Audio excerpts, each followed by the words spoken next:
The last Kamen Rider show on television before Kamen Rider Kuuga started was Kamen Rider Black RX in 1989, and between that, Rider became dormant, with a few attempts to bring it back with Zeto and J, but nothing really stuck despite the high quality of those movies. However, in the late 90s, Rider had a resurgence in popularity which led to new merchandise and a revival show being produced. Oddly, my minimal research pointed to Sega Tensanshiro, a character made to sell the Sega Saturn in Japan, being a big part of why the resurgence happened, since he was played by the original Kamen Rider actor, Hiroshi Fujikawa, which led audiences being reminded of his Kamen Rider days, but it could also be likely that it's just general nostalgia taking its course. Either way, Kamen Rider was back, and the producers of this new show wanted to make a more grounded Henshin hero show and tone with it. There would still be fantastical elements in the show that would lead more towards old civilizations than the science of the Showa era for its origins, but the structure of the show would be akin to popular police dramas of the time. The show had a large focus on supporting characters reacting to the dangerous conflicts between the hero and villains, which is where a lot of the show's pathos would come from. I'd argue no other Kamen Rider series has attempted to do what Kuuga has done and will probably never do it again, which I'm totally fine with, since it gives Kuuga more of a unique quality compared to other Rider series. As for the titular protagonist of this new show, Kamen Rider Kuuga himself, Yusuke Godai, he would be a very simple but charming main character. A wholesome dude with 2,000 skills who wants to make others smile with those skills. While he may not have a traditional character arc where he learns lessons about himself or the world, he does have an interesting struggle throughout the show, holding on to his optimism and good manners in the face of a cynical and deadly world. This ties into one of Kuuga's most infamous scenes where Godai lets all his rage out for all the innocent human life it's taken, which leads to a glimpse of Kuuga's ultimate form when the battle's said and done. You see, ultimate form becomes a concern throughout the series, as while it's Kuuga at its most powerful, it can easily make its user go berserk. However, Godai manages to control ultimate form by the end because despite all the tragedy and hardship he's gone through, he still holds on to his optimism to inspire others. I think this is why Godai asked Ichijo to watch his henshin at the beginning and end of the series, to make sure he's inspiring others with his transformation. Honestly, describing Yusuke Godai on his own doesn't make him out to be exceptionally special, but he is special because of the large side cast he interacts with. I'm not gonna go too in depth with each side character, but Godai's interactions with them, whether it be just chilling out, giving advice to one another, or fighting the villains, have a lot of weight to them, which I can attribute to the acting being excellent. It's one of those shows where everyone brought their all to it and enhanced the material with their performances. Earlier I mentioned a character called Ichijo, and he could be considered the secondary protagonist of this series, starting off as a straight-laced detective, but quickly becoming a close ally of Godai, even risking his position at the police force a couple times to give Kuuga the proper tools to defeat the Grongi of the week. Hell, Ichijo himself gets to take down some of the villains later on, which is very rare for a non-Rider character in this franchise, so huge props to him. Before we talk about those villains, I want to quickly gush about Kuuga's unique way of handling multiple forms. Granted, this was the first series in the Heisei era, so there was no template to follow for this kind of stuff, especially because this was the first series to have more than 3 forms, but even so, I love the way Kuuga handles them. Instead of each form stacking on top of each other, bettering the Rider's skill, and basically being replaced as soon as a new form comes in, each form specializes in a unique combat style, from Mighty Strength, Dragon's Agility, Pegasus's Rage Attacks, and Titan's slow yet bulky armor, which are all consistently used throughout the entire series run and get new life with the addition of Rising variants to these forms, which add gold accents and gives their specialized skills a boost. Then you have the final form, Ultimate, but that only appears in the final episodes, which gives it extra weight to its story and fight.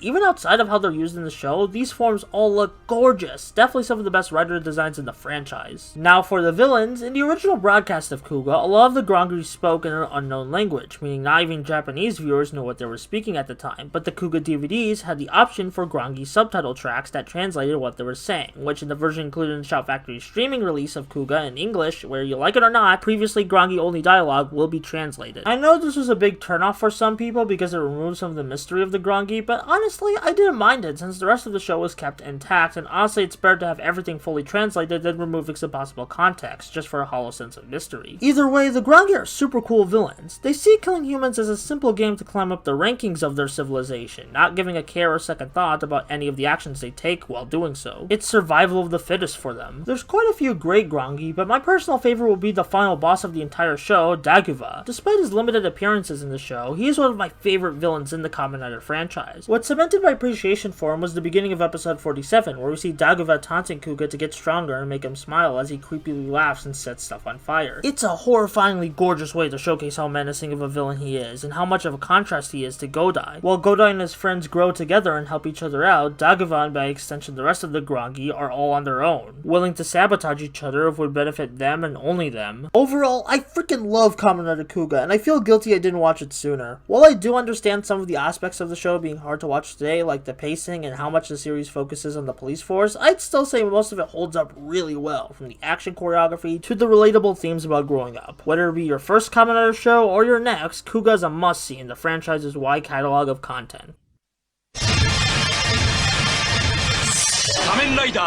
Kamen Rider Agito is quite frankly a lot. It sets up tropes that future Kamen Rider series would follow and improve on afterwards in terms of the dramatic tone, but it's also quite a heavy show to take in on its own merits with how the story is explained and paced. The premise of Agito revolves around 3 different Kamen Riders, a first for the franchise at the time since previous shows usually have 1 or 2 new riders max. These riders are the mystical Agito, Soichi Sugami, the man-made weapon G3, Makoto Hikawa, and the beast-like Gills, Ryo Ashihara. These 3 have their own different status quos and sidecasts that conflict with one another throughout the series as they fight the unknown and learn more about various mysteries. And let me tell you, Agito loves its mysteries. From what happened on the Akatsuki Ferry, what's the deal with the villains, what is Agito exactly, and so much more. And the show takes its sweet, sweet time setting up clues and answers to these mysteries. If I'm honest, when it comes to media, I'm more interested in characters and their arcs than the big picture story and lore of the world, so with most of Agito emphasizing the story, it doesn't always appeal to my sensibilities, which isn't a problem with the show, more so with me, but what I do find a problem is how a lot of Agito lore is explained in outside material. And not just that, but the lore we do get in the show isn't explained very well in my opinion. Though even with these complaints, I actually find the lore of Agito really interesting with how it plays with Gnostic religious theming. Now, since Gnosticism was heresy back in the day, large chunks of it have been lost to time, so we only have very few scriptures of the belief, and it's also very complicated, so I'll simplify it as the creator of the universe is morally gray, while his counterpart that's normally seen as evil in other religions is actually providing good services to the world. Gnosticism also has a huge theme of humanity being able to transcend its creators, and you could definitely see these inspirations in Agito, with the Overlord of Darkness creating the modern world in the first place after fighting with the Overworld of Light, but the Overworld of Light's dying breath gave birth to the humans with the potential to evolve into Agito, which he hoped could surpass the Overlord of Darkness. And that's only the tip of the iceberg to Agito's fascinating lore, and I love it, but I don't like how dryly it's presented in the show itself. If you're interested to learn more, I'll have a link to an Agito lore dump down below. As for our 3 main characters, Ryo is a wanderer consistently in miserable situations, as becoming a Kamen Rider made him lose everything he's worked for in life, and his misery continues throughout the series, almost to a morbidly comedic degree at times, though he always manages to keep moving on with life despite the consistent misery he's handed. Ryo is pretty dope and is the center of one of the best episodes of Agito, episode 28, which even if you're not gonna watch the full series, just watch that episode. It's a one-off story, just trust me, you're gonna love it. Then there's Makoto, a cop who's tasked with the role of Kamen Rider G3 by his superiors after saving the passengers of the Akatsuki Ferry, though Makoto finds himself out of his league of how clumsy he can be and how often he has insecurities about his usefulness compared to Agito. Halfway through the show, G3 gets upgraded to G3X, which is where Makoto starts to gain confidence in himself, though it does take a bit as G3X serves as an impetus to start this arc of confidence rather than capping it off. Hikawa is probably my favorite Kamen Rider this season for many reasons. His stories are easy to follow, his interactions with other characters are very charming, and he gets some really good dramatic moments towards the end of the show, with him proving to be the best of humanity to the unknown. As for the titular Kamen Rider Agito himself, Soichi, I really like him. He's very chill and relishes in the simple stuff in life. Even though he does have amnesia, throughout the series he expresses content with his new life and doesn't really care a whole bunch about his lost past, even though the show cares a whole bunch about it. I also love the contrast between Soichi and his chill, friendly, everyday life, as opposed to his more serious and dramatic actions as Agito. Now, this was the first Kamen Rider series written by the infamous Toshiki Inoue, who helped save Sentai of Jetman and would go on to write a bunch more Kamen Rider material in the future. He became infamous through his extreme uses of melodrama, but a key detail that some people leave out is that there's always shining spots of hope amongst the despair, which makes everything feel worthwhile because we're seeing our heroes find the resolve and keep on going amongst the tragedy, which is ultimately what Kamen Rider has been about since 1971. I do agree the melodrama can be a bit much at times, specifically with certain unneeded character deaths, but Inoue is less cynical than a lot give him credit for. Overall, even though I'm not the biggest fan of Agito, I still ultimately like the series, and you should check it out sometime. Even if its odd way of pacing and info dumping the lore hindering my enjoyment, it still has a lot of good stuff in it. It may not be my favorite series, but it sure as hell got a lot of merit to it that I can see why it would be someone else's favorite series. Even if you don't enjoy it, you gotta at least respect it for help setting the stage for a lot of modern Kamen Rider's quirks, which would only become more apparent to future entries, taking them to a whole new level.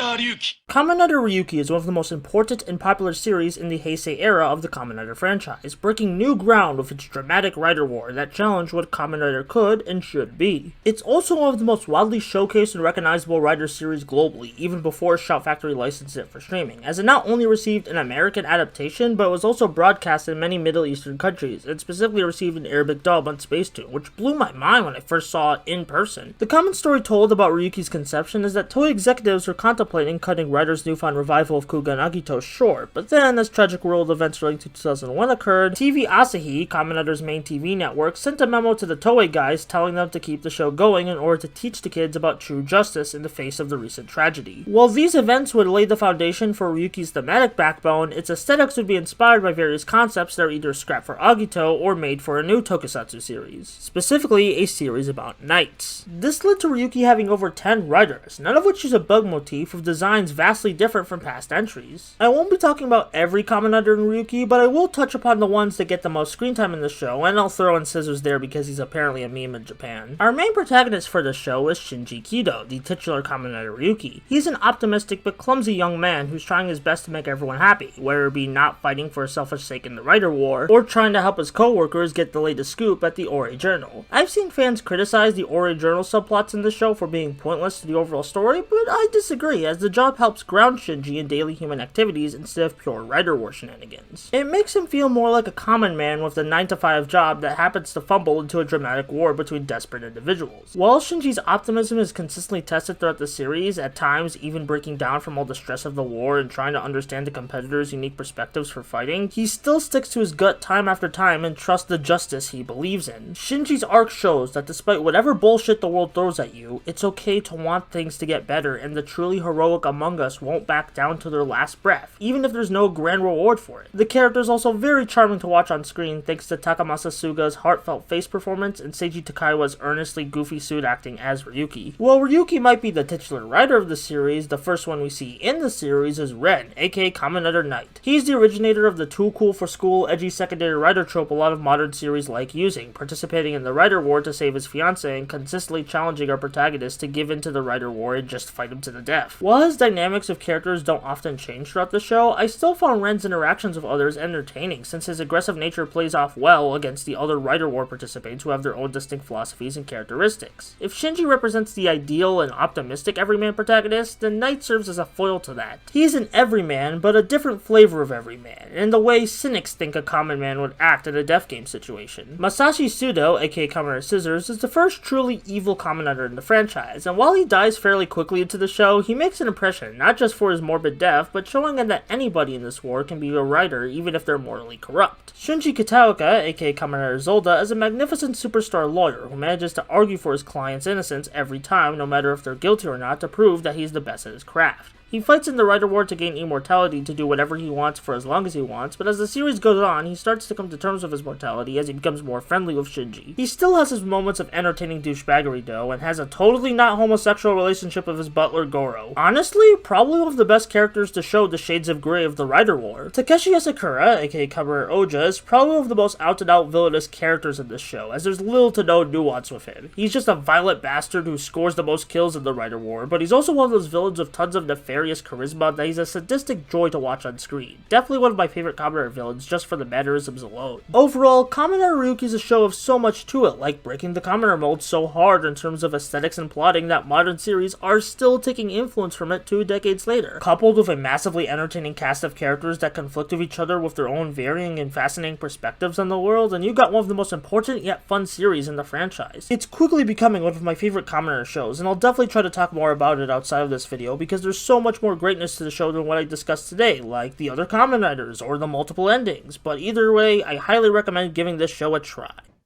Kamen Rider Faiz in a flash.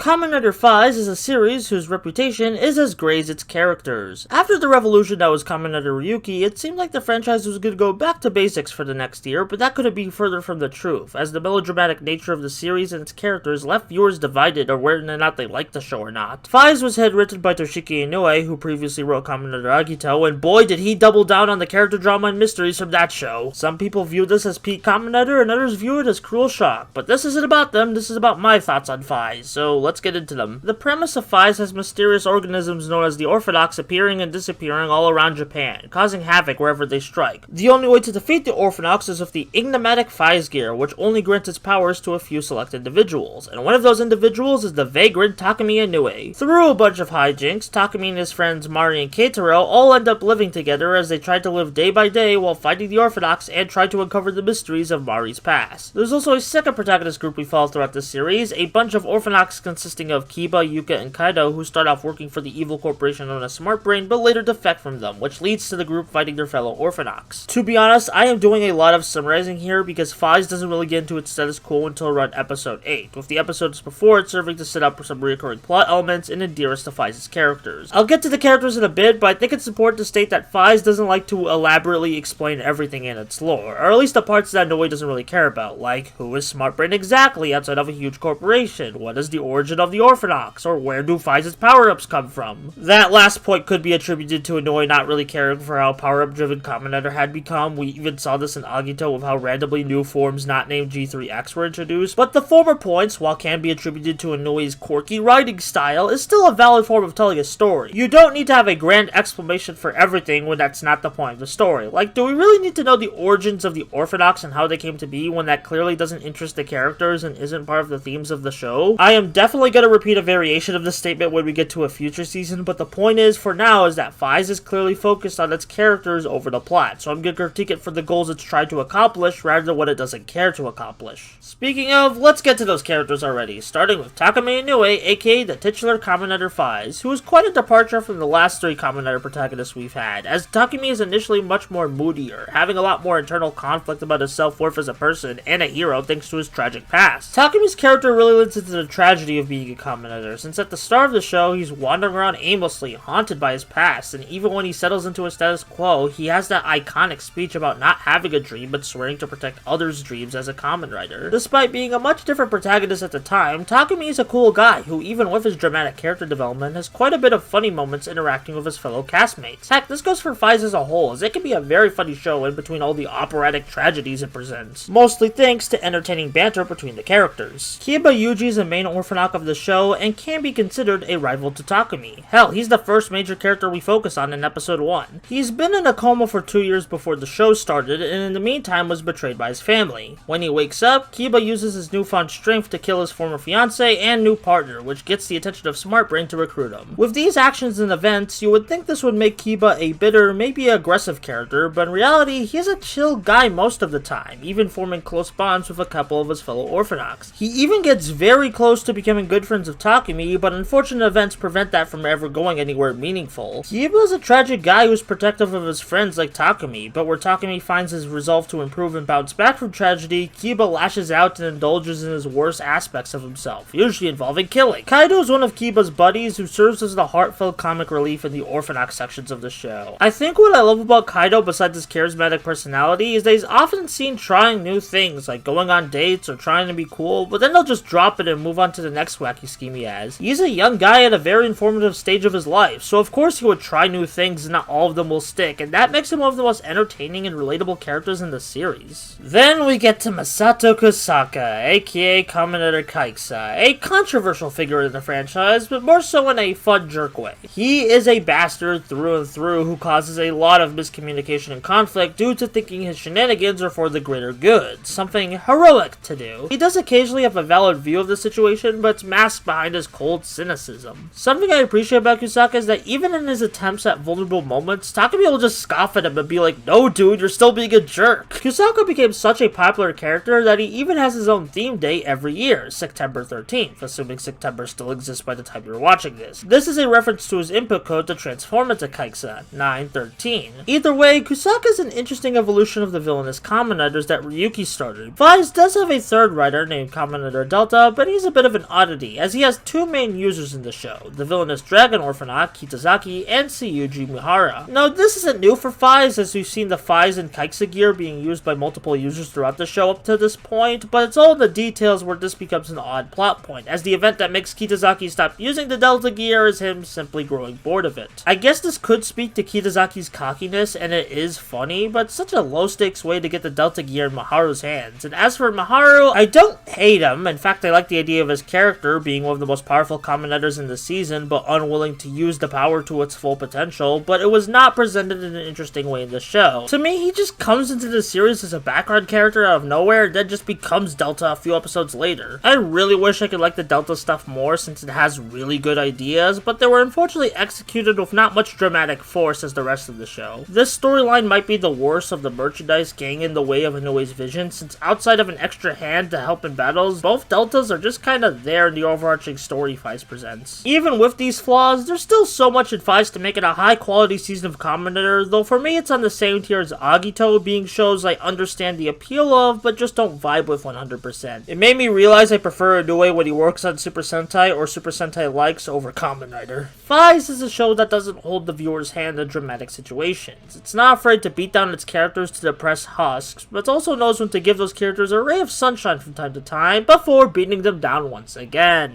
While this vicious cycle repeats until the end of the show, despite this, the messages of the ups and downs of human interaction and how one deals with trauma are really gripping, and if that interests you along with anything else I've said in this video, give Faiz a watch. I didn't even get to talk about one of my favorite storylines in the show, being Keitaro's relationship with his pen pal, which is one of the most saddest plot lines in Kamen Rider, yet it showcases most of Faiz's messages perfectly. But I'll leave that to you to watch for yourself.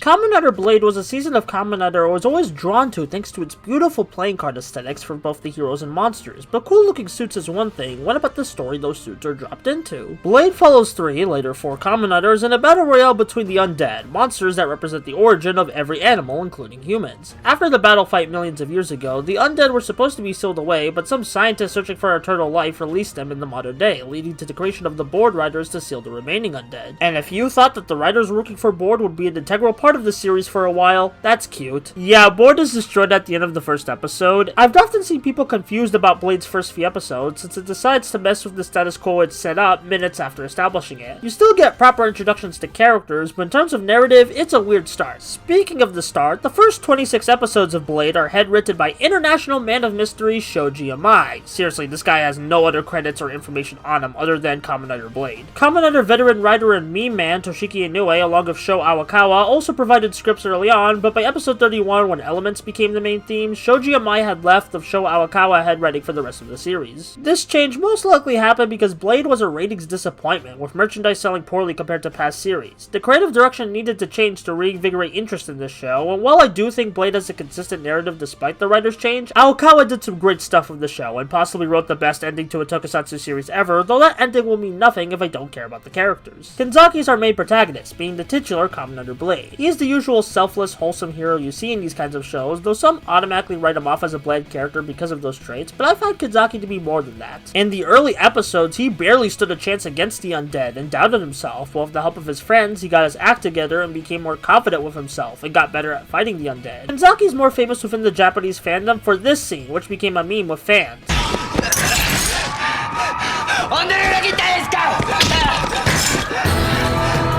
The reason it became a meme is that Kanzaki's actors slurred up the pronunciation of the line along with how the scene was shot, edited, and delivered. Blade has a lot of goofy acting in the early half that spawned memes in Japan, which I don't mind. Yeah, it could be seen as blemishes on the show's quality, but it's a very entertaining flaw rather than a frustrating one. Tachibana is our secondary Kamen Rider Garen, who starts off the show seemingly as a traitor, but it's soon revealed that he's one of the good guys, but just really wants to go on this alone. Tachibana has 2 main arcs throughout the show. In the first half, he must overcome a fear he has to become stronger, and that's cured by an undead killing his girlfriend. Oof. I mean, the death scene is well done and emotional, especially since we got to know her for multiple episodes, but man, it kinda sucks that we had to fringe a woman to give the man some character development. Again, still well done, but a little frustrating. However, in the second half, Tachibana is learning to trust his friends, which is a well done full circle moment from being standoffish at the beginning of the series to fighting for others by the end. Mutsuki is an average high school student who's introduced to the show by being saved by Blade and looking up to him. However, the spider undead chooses him to become Kamen Rider Liango, who starts to take over Mutsuki. He manages to suppress it for a while thanks to Tachibana mentoring him, but after a while the spider undead fully takes over Mutsuki. Luckily, he manages to break free of it thanks to his girlfriend and the other Kamen Riders. Mutsuki's arc is a coming-of-age story, discovering all the ins and outs of his Kamen Rider power set while learning that the true meaning of being a Kamen Rider isn't about being cool, but by saving anyone you can at the cost of your own life. It might have taken him a while to go through this arc, but it's a fascinating slow burn with a great payoff. As for the last of the Kamen Riders in Blade, we have Hajime, aka Kamen Rider Chalice. Hajime Hajime arguably gets the most character development in this show and is a huge part of the overarching story. Hajime isn't undead, specifically the Joker undead. Unlike the other undead, Joker isn't related to any species, so if he's the last undead standing, the world will end. This naturally puts our heroes in a dilemma since Hajime slowly grows to appreciate humanity thanks to various mini-arcs where he meets and interacts with various average Joes and supporting characters. He's honestly one of my favorite commenters for how simultaneously charming and compelling he is. If I were to think of an overall theme that describes Kamen Rider Blade, it would be compassion for others and growth. We see this with Tachibana learning to trust his friends, we see this with Mutsuki learning to protect others, and we see this with Hajime learning about the wonders of the human experience. I'd argue early Heisei Kamen Rider is defined by a melancholy, but at times it can be a comfy melancholy, which I think describes Blade the best. It may not be for everyone, but if it clicks with you, trust me, it will click with you for life. It's just one of those shows where if you love it, you love it. And if you're not sold on the show yet, the actor who plays Dan Moribushi in Ultra 7, Koji Morisugu, is super entertaining in this show and gets a really bloody death. If that doesn't convince you to watch Blade without me spoiling it, I don't know what will. Kamen Rider Hibiki.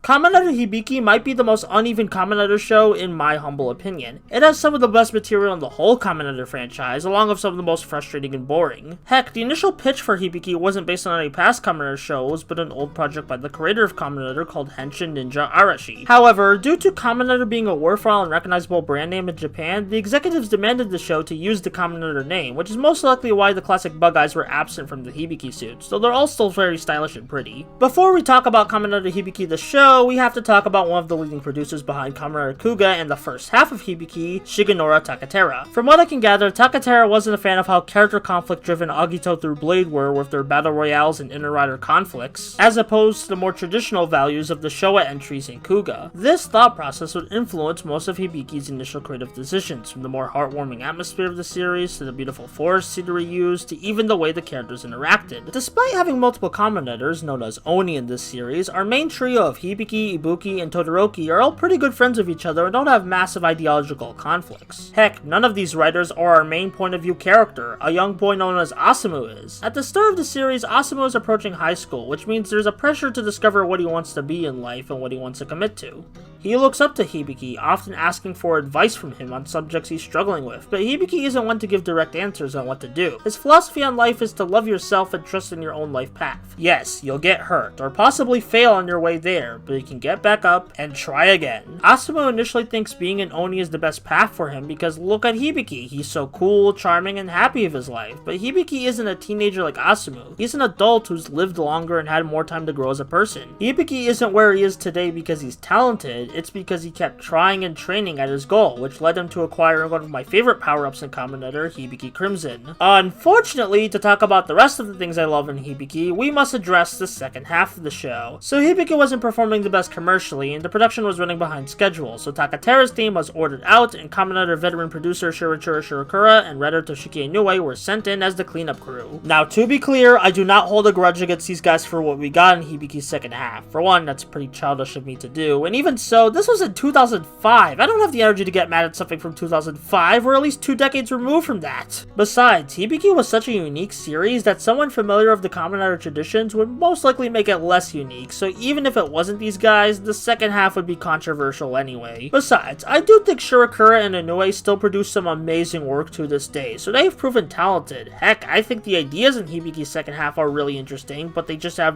very, very poor execution. For example, giving Asumu a rival is often seen as the worst thing the second half brought to Hibiki, but I think the idea, if handled right, could have enhanced the show's message while putting Inoue's own stamp creatively on Hibiki. It's just a shame that Kirya is such a bad character. Sure, he's super talented and has a smart mouth, but he's not entertaining with those traits, just annoying. It doesn't help that Kirya's presence changes Asumu for the worse, as now he wants to become Hibiki's apprentice because Kirya is trying to do it, even though he was about to move on from that and find his own path. Maybe that path Asumu was going on before the staff change would have still involved becoming an Oni, but from what the first half set up, especially with Hibiki himself saying to trust yourself, it seemed like Asumu was gonna find his own resolve to become an Oni, not a jerk pressuring him into it. I think Kirya would have worked well if he had a more clear arc than his negative effects on Asumu. Maybe Kirya could have been an Oni at the start of the second half, but he's like an estranged Oni from the traditional Oni way, so through interacting with Asumu and Hibiki, he set up on a better path. Asumu could have continued his growth while helping someone else grow, but instead we got basic unengaging rival writing with a possible pro-peer pressure extra message attached. Now in the end, Asumu eventually decides to find a different path in life, that being of a doctor, but this comes out of nowhere in the final episode. No build-up, no callbacks to anything that could have hinted at this, just, I'm a doctor now, baby! Not only was this poorly handled, but if you were invested in Asumu becoming an Oni at the end, which I know a lot of people were, this is a huge slap in the face. Apparently a suit for Asumu's Oni form was made, but the script and production for the final episodes were so messy with a lot of last-minute rewrites that parts of the form were used for Kiria's Oni form, which is, to put simply, not good, especially because when Kiria does become an Oni, it feels so hollow. This isn't even getting into the other second half changes and shenanigans, like how Hibiki's words of wisdom are more direct about what to do instead of the chill multiple choice answers they were in the first half. Introducing a female rider in one episode and killing them off the next episode, which felt like a parody of how people think Inoue writes Kamen Rider women. How Torodoki becomes an unfunny loser despite being really charming and cool initially. And my biggest frustration with Hibiki's second half, and Hibiki as a whole, Ibuki and Akira's character arc.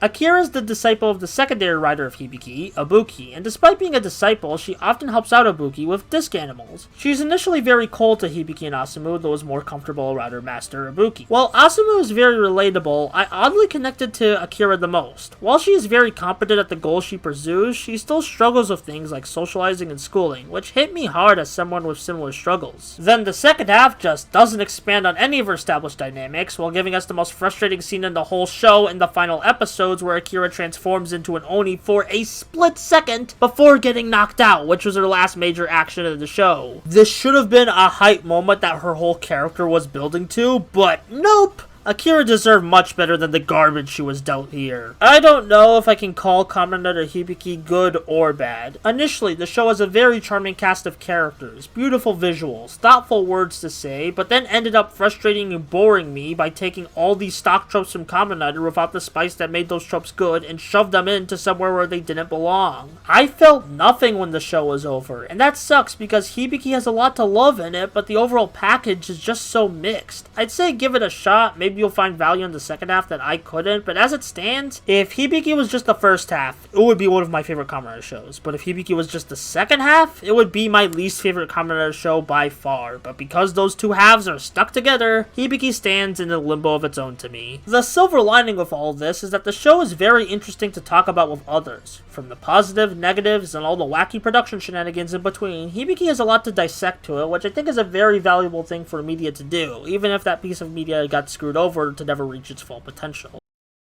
Kamen Rider Kabuto.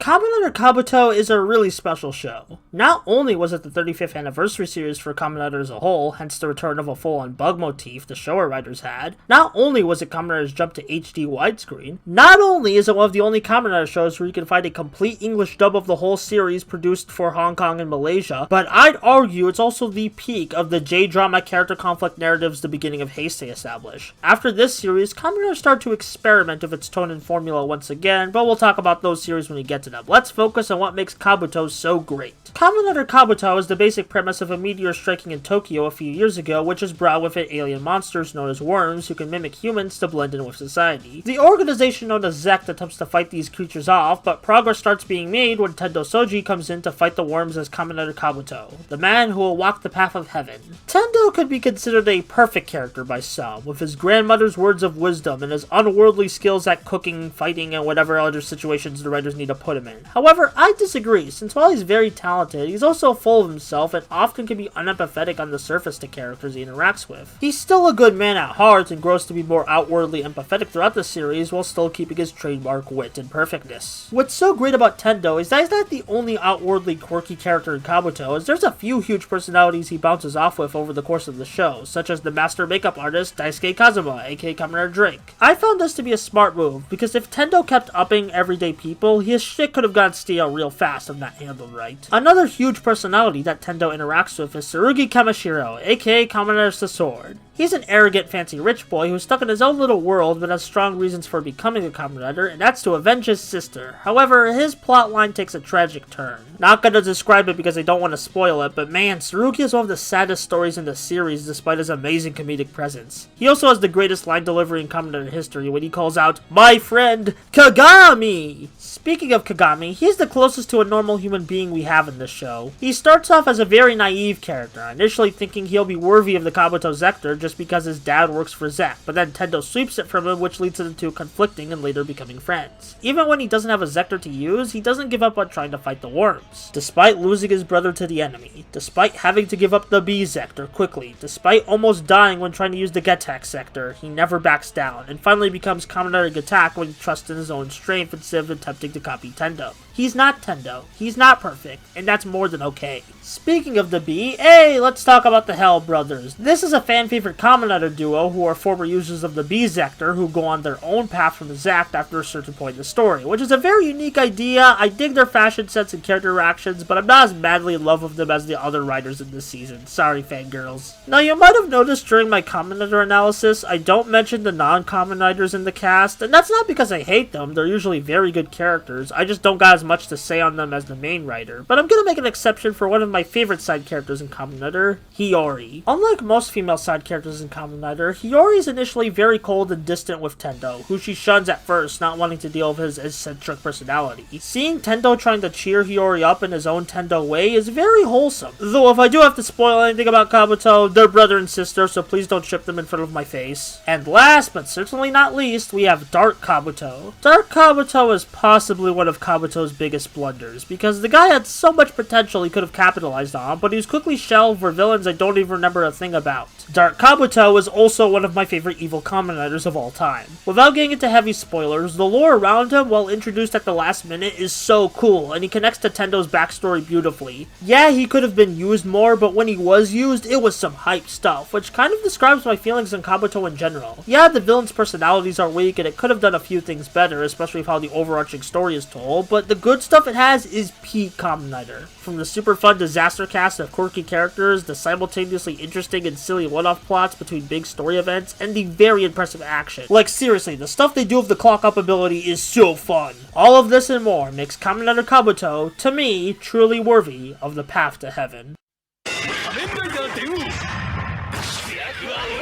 Kamen Rider Den-O follows the unluckiest man in Japan, Ryuto Nagami, as he's roped into a battle between the devilish Imogen and the time-traveling Denliner. He transforms into Kamen Rider Den-O by borrowing the powers of friendly Imogen, who are collectively known as the Taros. This is one of the most popular Kamen Rider series in Japan, with the characters consistently coming back for movie events and specials almost every year. People love this show, and while I merely just like it, I can see the appeal. While Den-O could be considered a more lighthearted affair than past shows thanks to its comedic focus, it still had the hard-hitting drama Kamen Rider was known for. Besides, the kind of humor Den-O focuses on, being absurdist visuals and slapstick, I think has a wide appeal to a lot of audiences, since they're such simple yet effective forms of comedy. As for the characters making the jokes, we have a rowdy crew of Taros, with the main one being Momo Taros, who is basically the face of Den-O. He's a hot-blooded punk who may get aggressive with the other characters, but he more so does it out of love for his friends over anything malicious. Uro Taros is a suave womanizer, Kin Taros is the friendly bruiser, and Rio Taros is the funky dancer hyped up on sugar. These guys are super charming and have great banter brought to life by the talented combo of the suit actors and voice actors working together to make a bunch of memorable dorks. Then we have the human protagonist, Ryotaro, who is quite unique in that he doesn't fight by himself until the final form is introduced. You see, the four main Den-O forms are controlled by different Taroses, which culminates all together as Climax form midway through the season. But Ryotaro isn't forced to take real action till the final form is introduced and he finally gets to control Den-O with the assistance of the Denliners. Some could see Ryotaro as a pushover, but I disagree, as his strength lies within his kind heart rather than any fighting prowess. It all fits with him being an unlucky guy dragged into this absurd battle. Also, shout out to Ryoto's actor Takeru Sato for managing to express a wide range of distinct characters while the Taros possess him. It makes sense why this guy's career would blow up after Den-O with the amount of versatile talent on display. The first half of Den-O is very simple yet cozy. You're slowly introduced to every one of the Taros and their forms, we set up some mysteries for the second half of the show, get some funny or heartwarming one-off stories in between, and while not laugh out loud funny, the show still puts a huge smile on my face.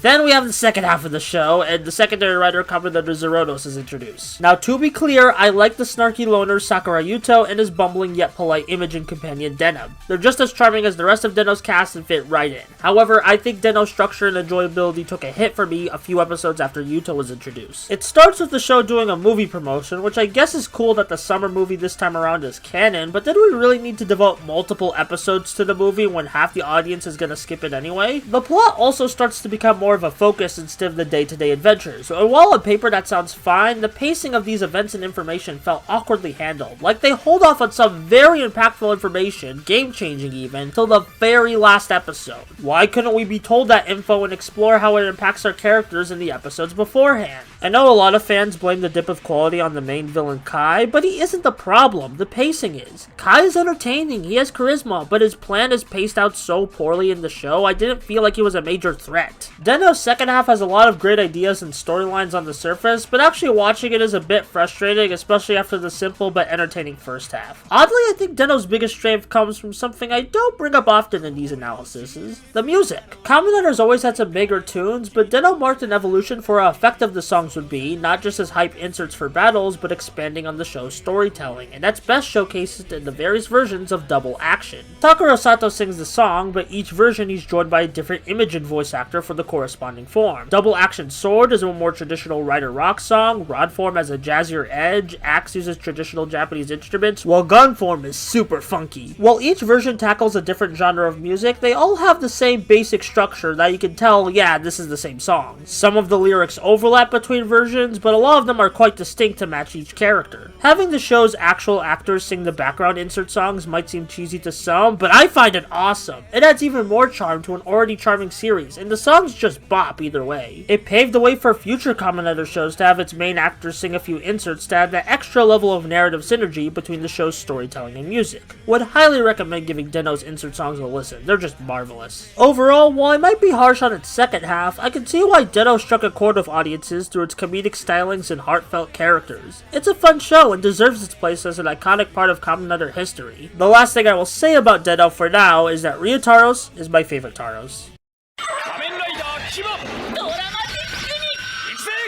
Kamen Rider Kiva is, at time of writing, the last full series that Kamen Rider veteran Toshiki Inoue got to be a head writer for. He still worked for Toei on movies and specials for Kamen Rider after this, but in terms of the yearly show, this is it, marking the end of a semi-trilogy you can make between Agito, Faiz, and Kiva, which are all series head written by Inoue during the Heisei period. Though with Kiva, Inoue didn't want to replicate Agito or Faiz, he wanted to do something structurally different from any Kamen Rider series before or since. There is technically two different ongoing stories in Kamen Rider Kiva, taking place in two different time periods before they slowly collide throughout the series. We have 2008, where Wataru, the titular Kamen Rider Kiva, fights off the Fangires, and 1986, where his dad-to-be, Otoya, gets roped into the mysterious organization fighting Fangires as we see the origins of many elements the 2008 period has. Each time period has their own distinct characters and actors, so even if they don't communicate what time period we are at the given moment, you should still know where we are in the show. Admittedly, the show doesn't use the two time periods to their full creative advantage, as a lot of the plots end up being, here's the organization trying and failing to fight a Fangire in 1986 that Kiva will kill in 2008, but still solid thanks to Kiva's entertaining cast of characters. Wataru is what I'd call the Shinji Ikari of Kamen Rider, in that he's a very well written, meek character, but because he has relatable breakdowns and struggles, people unfairly call him wimpy, even though he does eventually stand up to the fight. Wataru starts the series as a shut-in. He's very socially awkward when he does go out, and just wants to play his violin, but over time he starts to break out of his shell and make some friends, even fall in love. However, tragedy does strike every now and again, as Wataru gets emotionally hurt and breaks down multiple times throughout the series, to the point where he even attempts to convince his parents to not give birth to him at one point, but he learns the beauty in living eventually. Yeah, life has a lot of hardship, but we gotta keep living strong for those who loved us and those who love us now. I know I'm being vague to avoid some major twists, but I feel like Wataru's character arc is in no way responding to the critiques about his overuse of depressing situations and plots. These stories can be relatable and comforting to those also suffering under a similar circumstance, and to show that a character like that can keep on living and fighting despite it all, it's amazing, and if that ain't Kamen Rider, I don't know what is. Wataru is legit the most underrated Kamen Rider protagonist to me, and I love him with all my heart. For this season's secondary writer, we have Nago, aka Kamen Rider Iksa. He starts off as an uptight douche with his whole give your life back to the god and I'll be the only Kamen Rider the world needs shtick, but he eventually learns not to be such a stick in the mud. Honestly, I like to think of Nago Kiva's arc as a parallel to overly moralist Christians being okay and helpful to people with different beliefs, given Ixa's whole holy theming. Besides that, he's a very entertaining dork, and I highly encourage you to check out the Ixa-sized bonus video for Kiva. It's amazing. Then there's Taiga, aka Kamen Rider Saga, who has a really cool suit, and that's about all the in-depth stuff I got to say on him. He's Wataru's brother and childhood best friend, but he doesn't endear me with his screen time. He just does the bare minimum for the plot he's given, which I guess is fine since the story of Saga is pretty interesting, but I think either having Taiga introduced earlier in the show to have more scenes with adult Wataru or giving him extra character traits would have made me care about him more. As is, he's not bad, just serviceable. Otoya is the main protagonist of the 1986 segments of Kiva. He's a suave womanizer who might be very goofy with his mannerisms, but genuinely believes in the best of humanity and the Fangires. This is shown in his relationship with Wataru's mother-to-be and him befriending Fangires that become Kiva's power-ups in 2008. This kind of character could easily be seen as slimy, but the actor's charisma and the character's growth manages to prevent the womanizing from being anything too gross. Overall, I really like Kamen Rider Kiva. The melodramatic elements of the show are very entertaining to watch in a way distinct yet familiar to Inoue's other works, probably thanks to the gothic theming Kiva is drenched in from the music to the aesthetics, which oddly makes Kiva feel like a love letter and goodbye to the 2000s as a decade, even more so than the actual show that says goodbye to the decade. It's not a perfect show. I feel like the villains and a few of the origins to Kiva's powers are just kind of on autopilot with no extra spice to make them interesting, but it gets the drama and core characters right to make for an enjoyable soap opera-esque season of Kamen Rider.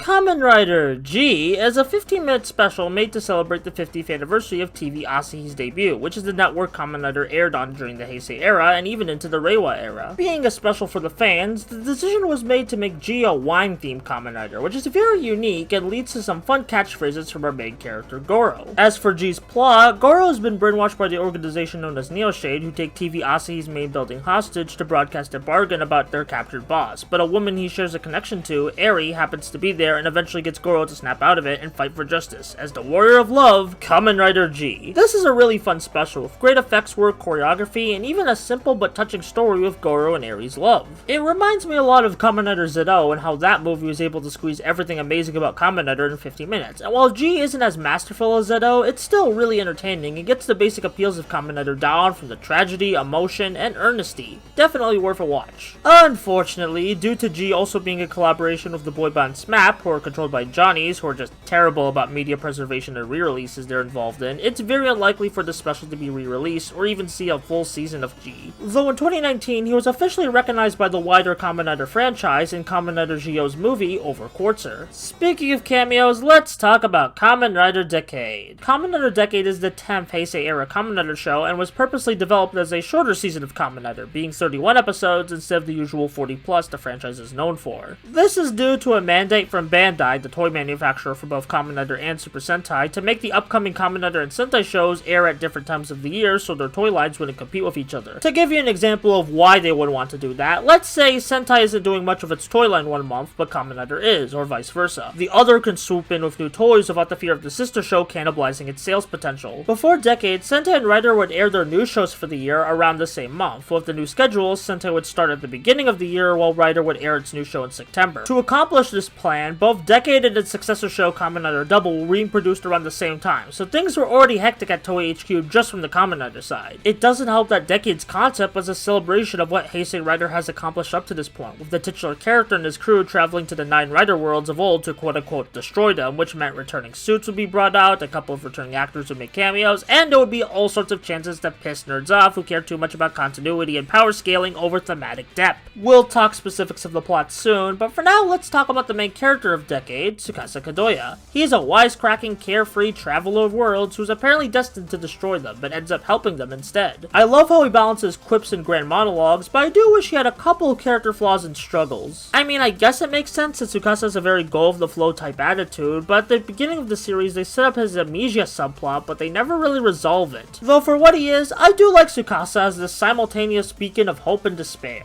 The secondary writer, D'End, is a cheeky thief and rival to our main hero, and outside outside of their cute rivalry, I don't have much to say on The End. Although I see what they did with their Kamen Rider names, The End and Decade. All we need is Kamen Rider of and we can make a full statement. Oddly, I think the character who got the most development and was more suited for the secondary writer position in this season is Yusuke Godai. Onodera! It's Yusuke Onodera, you muppet! He's an alternate reality Kuuga who tags along on the endless journey. He unfortunately doesn't have stuff to do all the time, but when he does done stuff, I think it's really cool. I wish he had less butt of the joke moments and more moments to show how he's growing, because I think the build-up moments of Yusuke getting more comfy in his hero shoes, like in the world of Kiva where he helps out Kid Kiva to come to terms with his fears of becoming the king, and especially in the world of Agito arc where he meets an alternate reality version of his partner in crime from the world he's in, are great. I just wish Yusuke had more moments like these and that he had a better payoff in the ending of Decade, but we have to journey through the decade before we reach its end, and I know a lot of people hate that Decade visits alternate reality versions of the seasons we know on his journey, but one, it's much easier to do than having to schedule returning veteran actors for a weekly TV show and a speedy production cycle, and two, I think the AR worlds are kind of brilliant in their execution. They take small ideas or characteristics from the original show they tribute and flesh them out into a fun what-if scenario that still gets what makes the original stand out. Kuuga World's basically just Kuuga with a new actor, Deno's World is just a movie promotion of the same cast as Deno, and Kiva's World is pretty basic, having a kid being given the burden of becoming king of the Fangars, but then we get weird yet interesting with Ryuki's World. Ryuki's World takes Kitaoka's, aka Kamen Rider Zolda's, occupation of a lawyer and expands it into the whole Rider War system, where riders fight to determine who's innocent and guilty in a trial, which is a fantastic recontextualization of Ryuki's morality struggle. It even gives us a new rider, Kamen Rider Abyss, which is a really cool suit, and I wish the Rider Worlds got their own new Kamen Riders that fit with their seasons as well as Abyss. Blade's World has the characters explore the inner workings of the organization known as Board and how they function, with this whole tier system of what part of the business you'll work in and having to be given permission to transport the Kamen Riders when the original Blade Board exploded at the end of episode 1. While I'm not a big fan of how Chalice was done here compared to his nuances in Blade, the rest of the arc is a really funny look at what if a big company had control over the Kamen Riders. Wait. Unfortunately, Faiz's tribute is the weakest in this season, most likely due to it being the debut of Kamen Rider The End, but I think it's fine enough, the school setting that was a major tragedy in Faiz being the main location this time around, along with the conflict revolving around secrets and communication, which is a major element of Faiz. Agito's world plays with the fact that it was conceived as a sequel to Kuuga initially, which leads to some great development for Yusuke. Kabuto captured Hiyori's struggles from the original show in a new context perfectly, along with having the charm of hearing Tendo's grandmother's words of wisdom in person. And then we have the Hibiki arc, which is the best apology for the second half of that show I could ask for. They got as much of the original cast as they could back for this tribute, but the characters recasted are still super compelling in what they do with them. Zaki and Ibuki schools initially start the arc having classic Rider versus Rider beef, but the love of Toridoki and Akira helps unite them together in unity, which is what the original Hibiki series was all about. Also, it's just so rewarding to see my favorite Hibiki character, Akira, thriving as a major player in this arc and getting to be an actual Kamen Rider instead of the weak sauce payoff she got in the second half. As for Hibiki the character, he has seemingly become a lazy mentor to Asumu, but only because he's secretly the big bad that Decade was searching for, so it's up to Asumu to stand up to his old master as the new Hibiki along with the rest of the Oni. Seeing the Oni and Decade come together for a big musical finish is such a beautiful payoff to the end of Hibiki's world. You could tell the production staff really wanted to get this arc right with how much love was poured into making it, and the fact that it was the last of the 9 Heisei worlds Decade traveled to. You see, the first 9 worlds of Decade make up around 20 episodes of the show, and that's where I'd say the series is at its best. However, then the show keeps going, and that's where most of my issues with Decade come along. From what I can gather, Decade didn't have a plan for its story, just ideas cobbled together on what would make the most cool anniversary show from a visual or episode by episode perspective. When it comes to tying everything together with the whole Destroyer of Worlds angle, the show just falls apart. We get episodes about The End's original world, which uses actors from the Kamen Rider Blade movie for some reason, episodes about the Evil Riders world, an admittedly fun crossover of Samurai Sentai Shinkenger, and a few Showa worlds with Black and Amazon. There's good moments in these episodes, but they feel so aimless and boring compared to the excitement of the first half. This isn't helped, as by the time we get to the Rider War promised at the start of the series, we end the show on one of the most anticlimactic cliffhangers ever that was supposed to be wrapped up in Movie War 2010.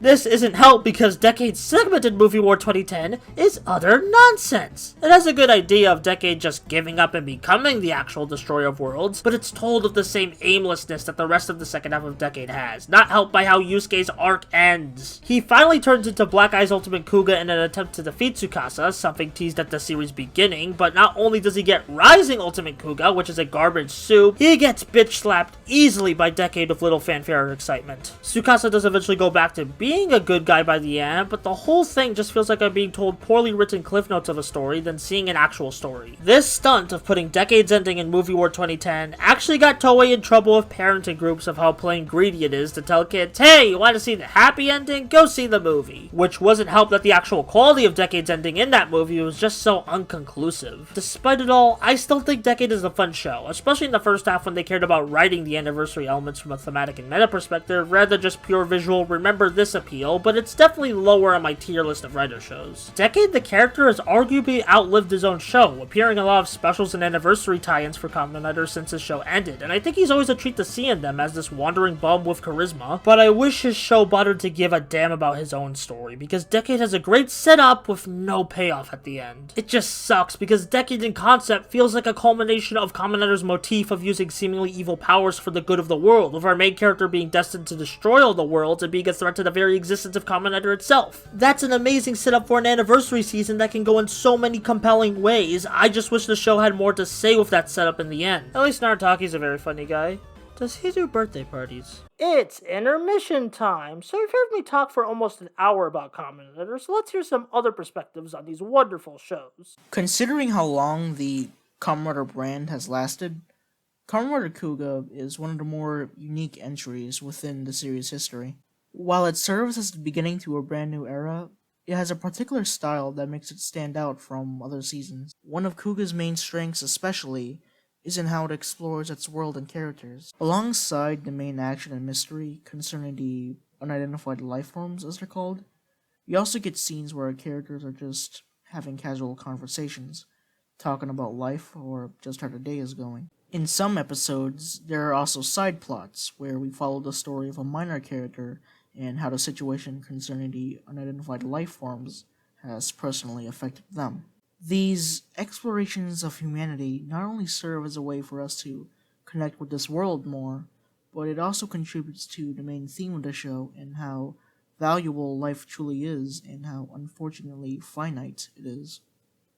These scenes have a very down-to-earth atmosphere, and when you're given time to breathe from how intense the show can be, you see these group of friends just hang out whenever they can.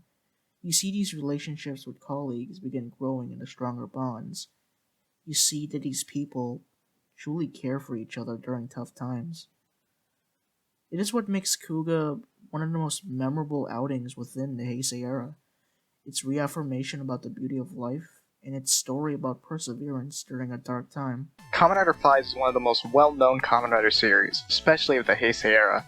However, despite this, I think a lot of the characters are severely misunderstood and how beyond the simple archetypes and memes, they are all just people trying to cope with the trauma and abuse presented to them by the powers that be. This especially shows in how the three writers present their dynamic. Kusaka being jaded and an ends justifying the means ideology, Mihara being apathetic and just wanting to move on with his life without any real resolution, and Takumi being the one to overcome this pain and dysphoria with his own past and start the fight for justice so that no one else will be forced to experience it.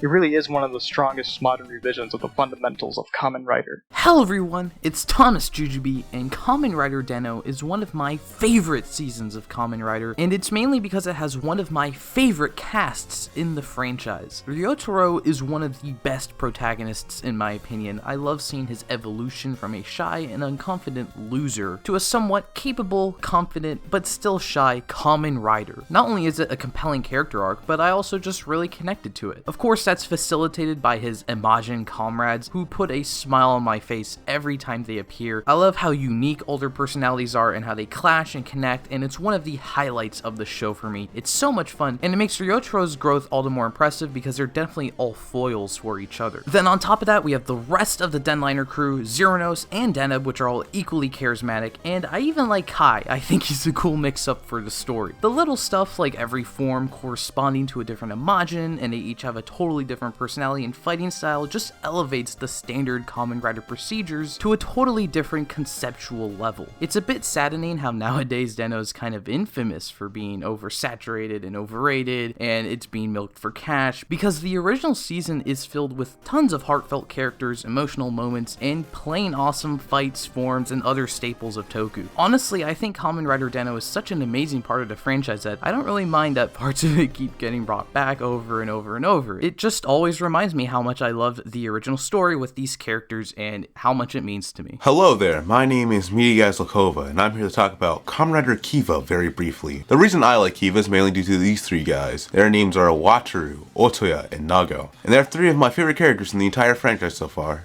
Wataru is the quiet shut-in who's reluctant to his supposed destiny to fight as Kiva, through the pain and tragedy that comes alongside it. Otoya, his late father from 22 years ago, in 1986, fights as one of the first users of the IKSA system, in order to impress resident tomboy Yuri So that she'll date him. Nago, who takes the spot of IKSA in Wataru's time of 2008, is a crazy Catholic, who's taken upon himself to destroy all Fengars, the mantra of the series, no matter what. The thing that makes these guys so great is that, while I like them throughout, they all serve as unconventional heroes. While Wataru has the heart of a hero, he's still too weak to act in that role, considering giving up on being Kiva multiple times throughout the series, which, while makes him mad relatable, isn't something that you would necessarily want out of a hero. Otoya, despite being super funny and charismatic, is still out here fighting purely in hopes that it'll get him laid. Nago, on the surface, probably is more of what one would want out of a hero, being very moral and decisive, unlike his compatriots. His mentality is far too black and white to benefit anyone who isn't him in the long term, so it makes it all the more special seeing them grow into proper heroes. Wataru goes from an indecisive mess to a person more confident in himself, takes his failures in stride in order to reach his ideal world, where Fengars and humans can coexist. Otoya goes from being motivated by only horniness, to forming bonds and connections with the woman in his life, to the point where he fights the series' final villain in order to free his other love interest, Maya, from an abusive relationship, and gives Fengars the freedom to love whoever they want. Nago goes from only following his black and white mentality of humans good and Fengars bad, to literally being one of the biggest advocates for Kiva, who he hated due to being a Fengar that supposedly wanted to protect humans the minute that he learned that he was Wataru, a person he does trust and believe in. It's all so good to see play out. Also, the show got like top tier music and suits for the franchise. Dark Kiva and This Love Never Ends goes insane. Also, put in clips or pictures of Nago with a 753 shirt, because I just think it's funny. But back to Buster now.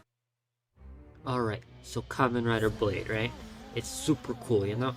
It's a lot like, you know, a lot of the previous works. But, you know, by virtue of it being, obviously, a Rider series, with a Battle Royale motif, but it's different. It's a battle of hearts. It's not just got a bug motif, it's got a card motif, and it wears that on its sleeve. It's super exciting. The characters like, you know, Blade, Chalice, and Garen, and Leango, everybody, they're super cool. Like, oh my gosh. It's like the series goes from, oh, what are we gonna do now? You know, we gotta fight these guys, to like, oh, we're fighting for us and something much larger than us. And we're fighting for the world and the universe and everything. Like, we're fighting for us. We gotta do this. And everybody, like, has their own beliefs that collide, and they learn about other characters' beliefs through them. And it's such an important emotional series by a lot of points. But that's not all, you know? Like, it's not just, like, the deep, gritty atmosphere and stuff that makes it exciting. It's the goofy garbage, too. Like, it's just a silly series. You wouldn't have a Kamen Rider series without the goofy, right? And, oh my goodness, the goofy is in droves. Like, the first episode, iconic.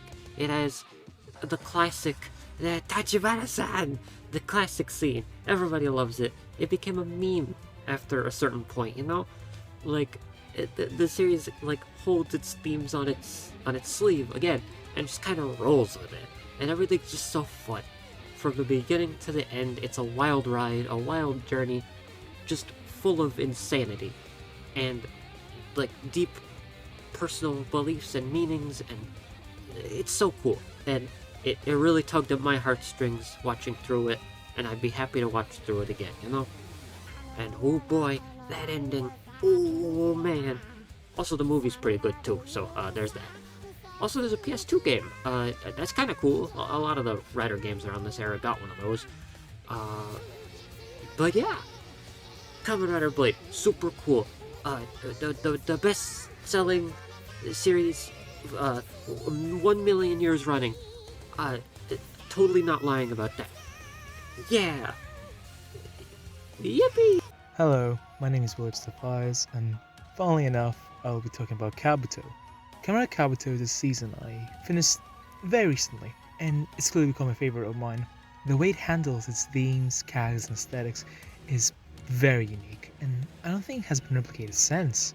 I have a lot of thoughts about this show, but I'll try my best not to drag them out too long. When it comes to its aesthetics, Kabuto is truly the season that lives up to Kamen Rider's reputation of the karate bugman show, having its riders have an insect motif.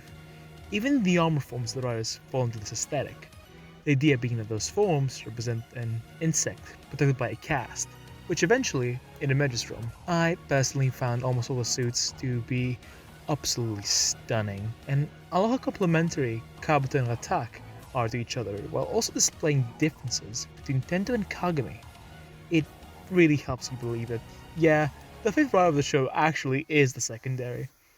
Along with that, each rider has a different fighting style. We can quickly get a glimpse into the character's personality while also getting a very cool visual and incredibly creative choreography, honestly. Tendo's defensive fighting style, paired with his iconic counter kick, complements Tendo's composure and confidence, while Attack, on the other hand, has a more reckless and aggressive fighting style to help sell Kagami's "if I think I'm right, I'll keep on dashing forward," an attitude he picks up on episode 22.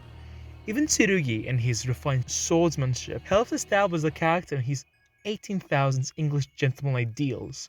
I love different fighting styles, so I often find myself underwhelmed when I see how a lot of writers tend to just have not any identity in their fighting style.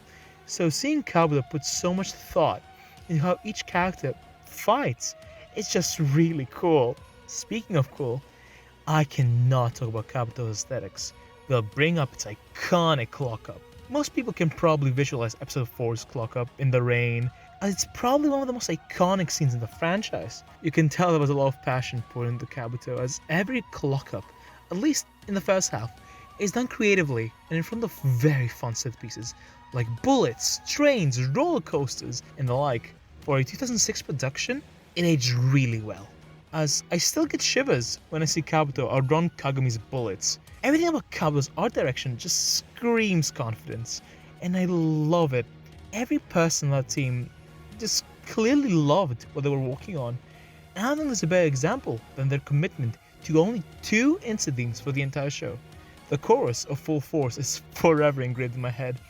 Every remotely cool fight seems to end with Full Force blasting. Well, until Lore of the Speed takes its slot, but honestly, I don't mind it. Full Force is a certified banger that just never gets old. Meanwhile, Lore of the Speed still has both Kagami's theme and Tendo's final form theme, and I think that's sick. It just really helps show us how intertwined these two characters are in each other's story. Kagami's actor being the vocalist for it is just awesome. I really cannot put into words why it's so cool to me. I just love it. As for the story of Kabuto, it starts off with a introduction to what I personally find to be the scariest monster in the franchise, the Worms. I find their very concept dark and honestly terrifying, as they serve a grander role than just monsters that terrorize people. The scary part comes from how the mind games and trust issues they invoke, how you can never know where a character you're looking at is actually your main character or a worm taking its place.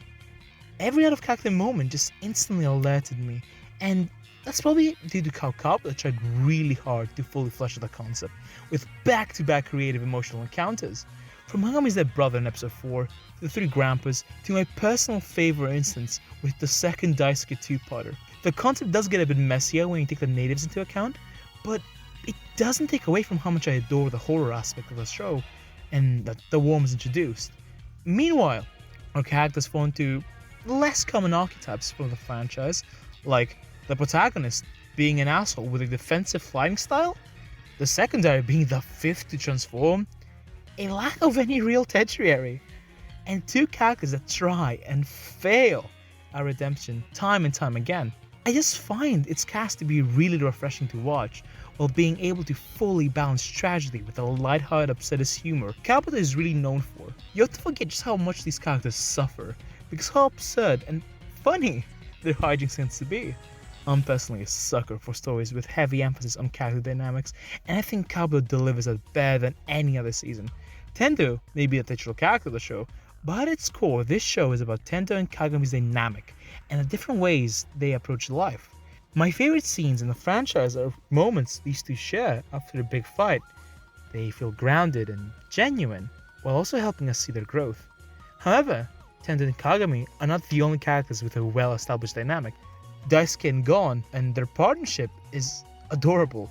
It's almost parental-like, where we see this stubborn and whiny Daisuke be really vulnerable and show his deep appreciation for his little buddy.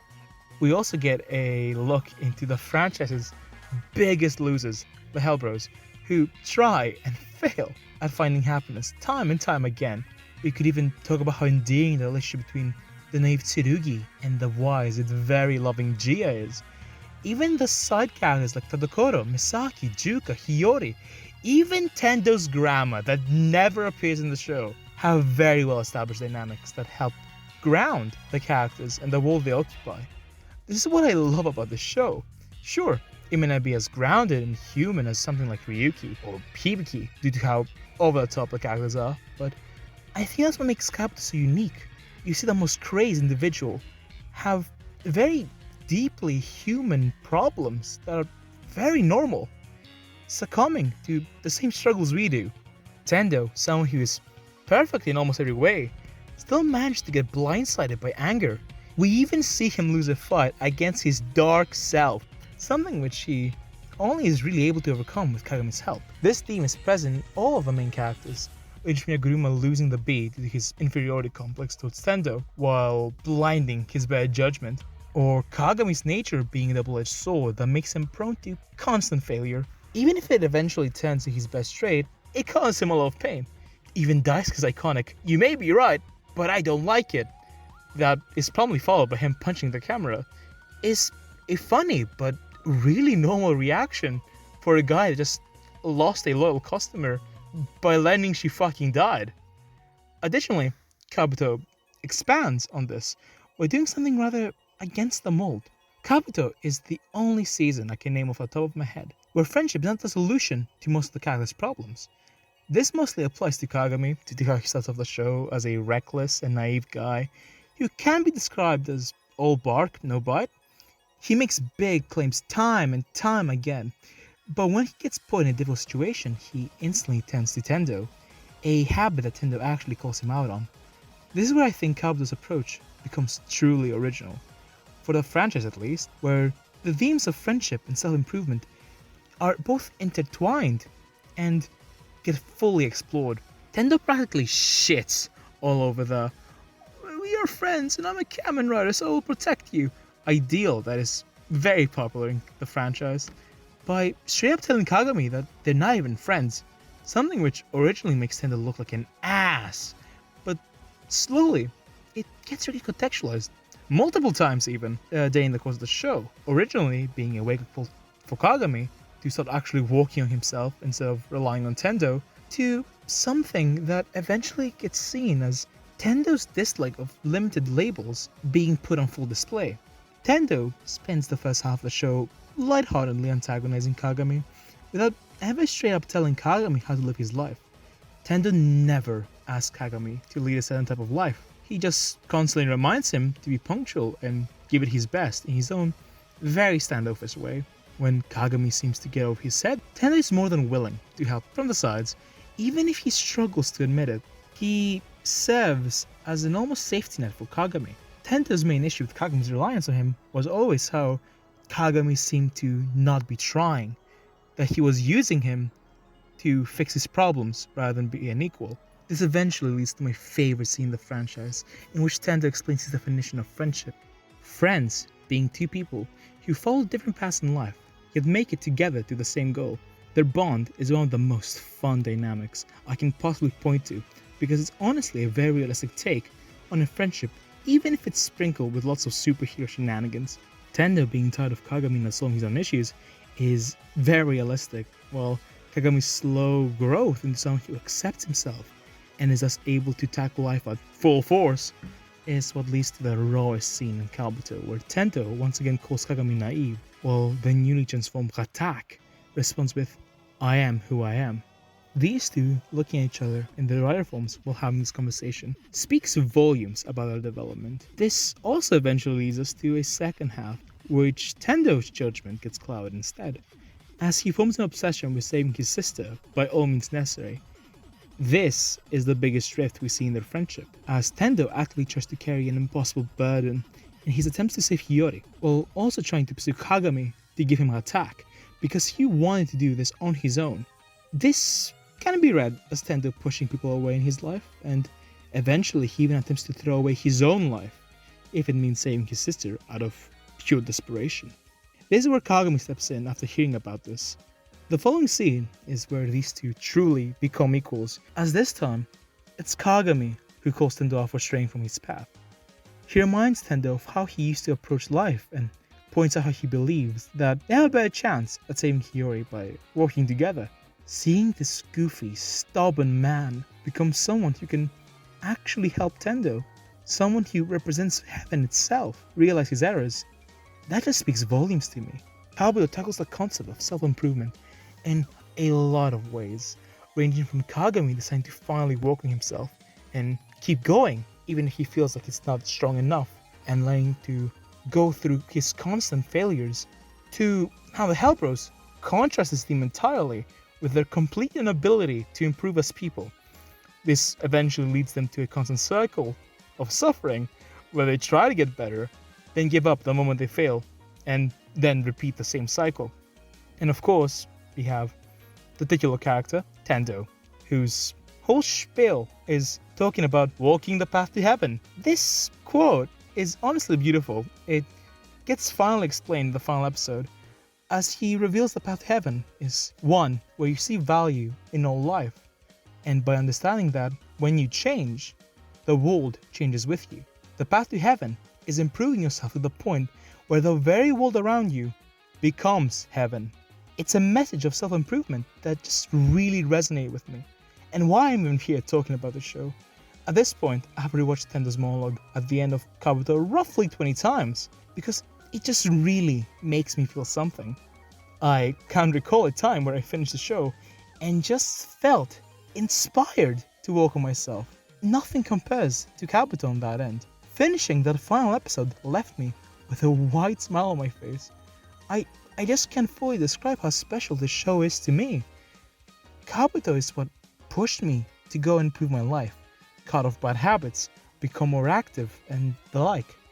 I think this is what's so good about Kabuto's story. Its ability to make anyone look at these bizarre characters and find the humanity in them, get inspired by them, and learn from them. I could talk about Kabuto for days on end, but if I had to quickly sum up what I like about it, quite simply, Kabuto makes me want to become a better person, and I think that's beautiful.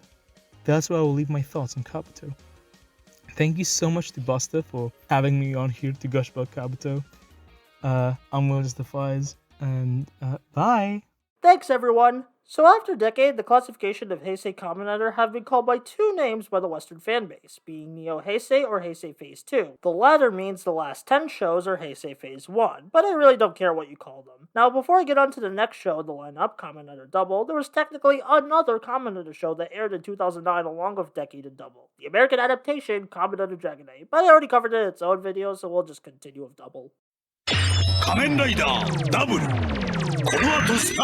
Kamen Rider Double is one of the most universally loved and successful Kamen Rider shows ever, starting the second half of the Heisei era with a bang. This was series head writer Riku Sanjo's first tokusatsu series and his most praised work in the medium, later working on Kamen Riders Fourze, Zuden Sentai Kyouger, and Kamen Rider Drive after this series, which are all very well liked even with their problems. Double's plot has Detective Sakichi Narumi rescuing an amnesiac boy called Philip who is being used as a lab rat by Museum, an evil organization that sells USB sticks known as memories that are highly addictive yet give the user power. Sokichi was shot and murdered while trying to save Philip and his apprentice Hidori Shotaro, so with a case that contained the double driver and 6 purified Gaia memories, the two became Kamen Rider Double and escaped the base. 8 months after this incident, Sokichi's daughter Ahiko comes to eject Shotaro and Philip out of her father's detective agency, but at the end of episode 2, she decides to be their boss after discovering their superhero. From there, the show settles into its status quo, with Shotaro and Philip taking on memory-related crimes while trying to uncover what evil scheme Museum is planning. As for the characters, Shotaro is a self-considered hard-boiled detective, but Ahiko calls him a half-boiled detective. He's the Joker half of Double and can be a little goofy, but his kindness is always ready to help those in need. Shotaro is a great modernization of the Showa-era Kamen Rider protagonist, with a tragedy related to a close person or family member who dies at the villain's hands, and becoming a Kamen Rider in that moment of crisis. Shotaro is a very well-rounded protagonist, having a lot of great comedy moments, but also knowing when to take the scene seriously. As for Philip, the other half of Double, specifically the Cyclone half, he's an amnesiac boy with a mysterious access to all the knowledge on Earth, and uses that knowledge to amend for his sins after seeing his job as a lab rat hurt so many people. While Philip is a genius, he can be socially awkward, and at the beginning of the series in particular, he doesn't quite get the whole empathy thing yet, but I love how he grows from that. Not to mention, without spoiling anything, he gets one of the most saddest Kamen Rider scenes near the end of the series. Switching gears to our secondary writer, Terry Ryu is a police officer whose family was killed by the weather dopant, and thanks to a mysterious lady called Shroud, he gets the Axel driver and becomes our secondary writer, Kamen Rider Axel. At first, Axel is willing to kill the Gaia memory users to achieve his vengeance, but through the course of the series, he learns that bloody revenge won't solve anything and isn't the way a hero acts. While I'm pretty sure this intention wasn't 100% there, I do find it interesting how the police officer character is content with killing memory users who are often in the show used as a metaphor for drug use. Just some food for thought. Ryu already gets great development of learning to let go of his vengeance, but he also has a neat side arc where his relationship with Ahiko develops through funny bits. In terms of aesthetics, Double Suit is very simple yet cool looking, with a fun half-and-half form change gimmick which works most of the time, since I'm not really fond of the metal form combinations. Axel's suit looks like it could be the protagonist of its own show, but it still has the simple yet sleek design philosophy most of Double Suits have. I don't normally talk about set design in these shows, because they usually shoot on location in a Japanese city and speak for themselves, but I feel like I have to give special mention to Double set design, because there's a bunch of windmills placed around the areas the characters are in, which helps with the crime in a windy city theming of the series. I'll be honest, the CGI effects are not great early on, which doesn't help that the first few episodes and a few later encounters, there's entirely CGI creatures and fights. Like, if you think Dawnbreaker's CGI is mediocre, you've clearly blinked out Double from your memory, because oh boy, we've come a long way, even if minorly. Though to give Double credit, the CGI does become a lot more tolerable and even good later on. Since this is a very episodic series, I want to talk about my favorite and least favorite episodes of Double, so you can get a taste of what the show has to offer from episode to episode. For my favorite episode in Double, I'd have to say it's episodes 39 and 40, Potential of the G. It's a really funny set of episodes where the cast helps the character of the week make a movie. While it is a toku trope to do some filmmaking episodes, it's a trope I quite enjoy, especially as it leads to some funny antics. But even with those antics, it still pushes the story along to lead into the final arc. As for my least favorite episode in Double, it'd have to be episodes 29 and 30, H Nightmare. And while the episodes aren't bad, the characters of the week sucks, with her flirting with many men and the villain being pissed by this and attacking the men she flirts into dreams, which doesn't sound bad on paper, but I didn't find the character of the week funny, and she didn't really learn a lesson from any of this. There is still funny bits of the main cast though, and it does push the story further, but it's still the weakest episode of Double in my opinion. Though overall, I'd highly recommend Kamen Rider Double as a starter series of how simple yet entertaining the plot progression is. While I'd always applaud this franchise for taking crazy risks and stretching the definition of what a Kamen Rider can be, it's always nice to occasionally get a back-to-basics series like Double to be reminded of the core heroism of the franchise.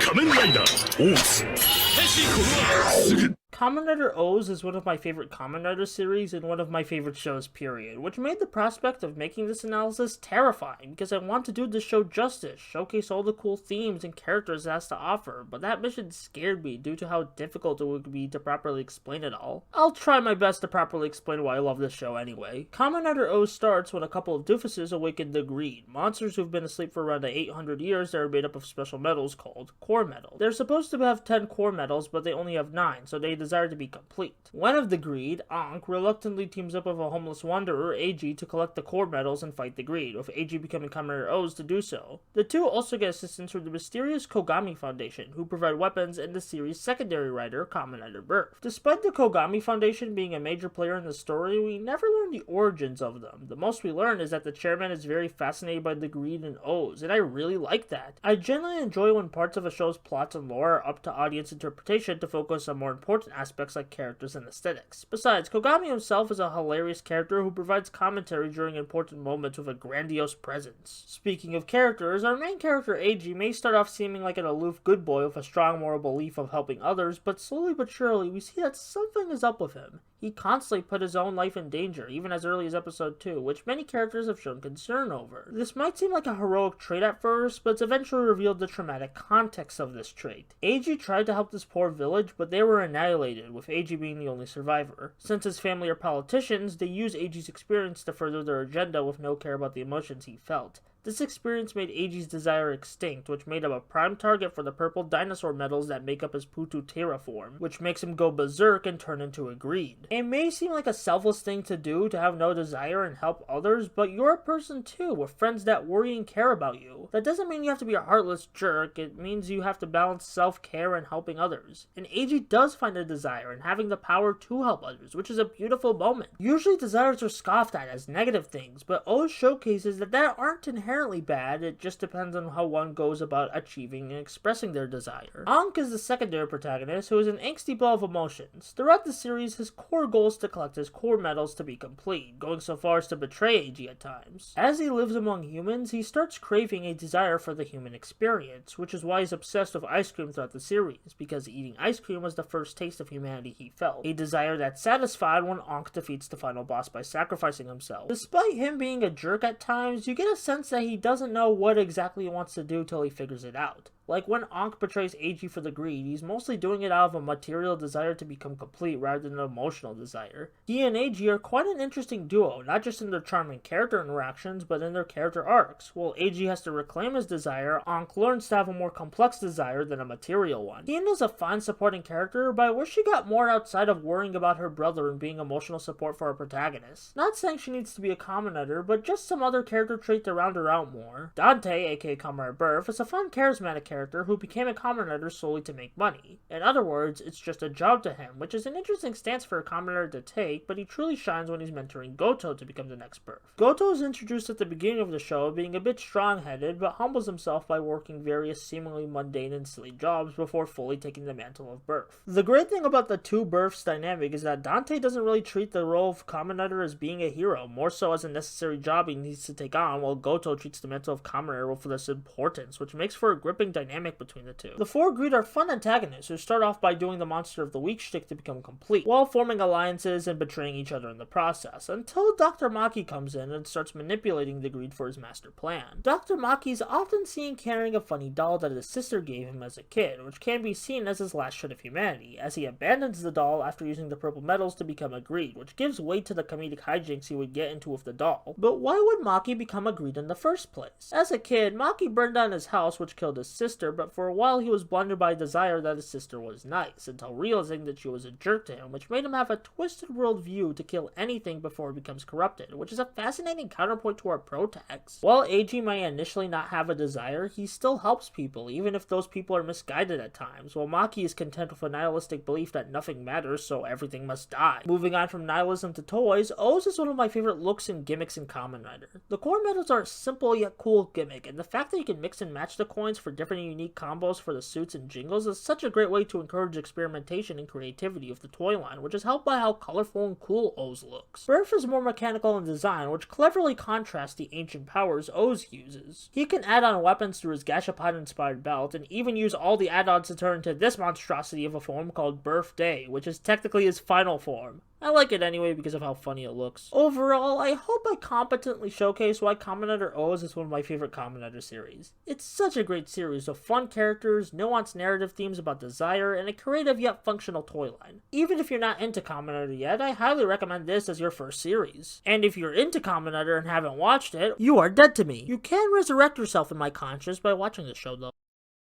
3、2、1、仮面ライダー Kamen Rider Fourze is a lot of people's favorite rider show, and for good reason. It keeps the core appeal of the franchise with a more optimistic energy, though Fourze's optimistic tone came from some unfortunate real-world events. The 2011 Tokuhoto earthquake devastated a chunk of Japan, so the producers at Toei wanted to provide a show that can cheer people up and give people hope in a desperate time, a philosophy that translated into the series' protagonist, Kisaragi Gentaro. Gentaro is a good boy who may be a bit of a troublemaker at times, but still has a heart of gold that wants to make friends with everyone he meets, becoming a role model to many people throughout the series. He managed to balance being a super cool bro to his friends and being a charming dork, which makes him one of the most dynamic personalities of the franchise's main leads. However, Gentaro wouldn't be half as great of a character if he didn't have great characters to interact with, and that comes in the form of the Kamen Rider Club. Even when these guys aren't the focus of an episode, they still manage to be useful and fun characters with relatable high school issues to deal with. It also helps that we see a variety of dynamics between this cast instead of Gentaro being the only link between them, which helps flesh these guys out more. However, my personal favorite character in the show comes in the form of the secondary writer, Ryusei, aka Kamen Rider Meteor. He may start off as a cool loner character, but even early on it's shown that he has more to him than that surface level description, like a heartfelt motivation for becoming a writer, that being to save his friend from a coma that a monster put him in. But what really cemented him as one of my favorite writers was the moment during the final form arc where he betrayed the Kamen Rider Club in order to save his friend, but realizes what a terrible decision that was and protects the club during a vulnerable moment when Gentaro isn't around. While the individual villains in Fourze are pretty dope, I think they work best analyzed as a core idea. Most of the villains in this show are adults that misuse their positions of power for evil, which is a smart way to use the high school setting. Aesthetics wise, Fourze's base suit is based off an astronaut suit with the helmet being based on a rocket. I quite like this suit despite the clean white color making it hard to work with on set, but the best suit of the season goes to Meteor. That helmet representing a shooting star, the base suit showcasing the stars of space, and of course that cool blue coloring makes for one of the coolest rider suits ever. Overall, while I may not have talked about as much as other seasons, Fourze is still a really fun show, and I can see why it's a lot of people's favorite season thanks to its relatable, emotion-driven storytelling and characters. It's not afraid to wear its feelings on its metaphorical sleeve, which is very much appreciated. Kamen Rider Wizard is a series I'm somewhat conflicted on. It's really good, no doubt about it, but the thing that puts it down for me is the pacing. So Kamen Rider Den-O started a trend for 2-episode arcs for one monster storyline, which worked well for Den-O and the seasons preceding it, but for Wizard, not so much. There's a lot of good content in Wizard, but it doesn't feel fitted for a 2-episode arc quota, meaning the show feels slow-paced, and I don't think it enhances anything. It just makes the series feel bloated, which makes the fact that it's the longest Heisei series a detriment rather than a strength. Despite all that, I still think Wizard is very good. It's just not the breeziest binge watch. Seriously, if you want to watch Wizard, I beg you not to binge watch it. Watch it at your own pace. It will make for a more enjoyable experience. As for the actual contents of Wizard, it stars Haruto Soma, a wizard who fights phantoms and saves people from despair. While this basic premise leads to episodic storytelling, it does provide Wizard with its thematic backbone, being the villains are born out of people's depression and sadness. In fact, fighting through that despair is what made Haruto become a Kamen Rider in the first place. This theme of emotional turmoil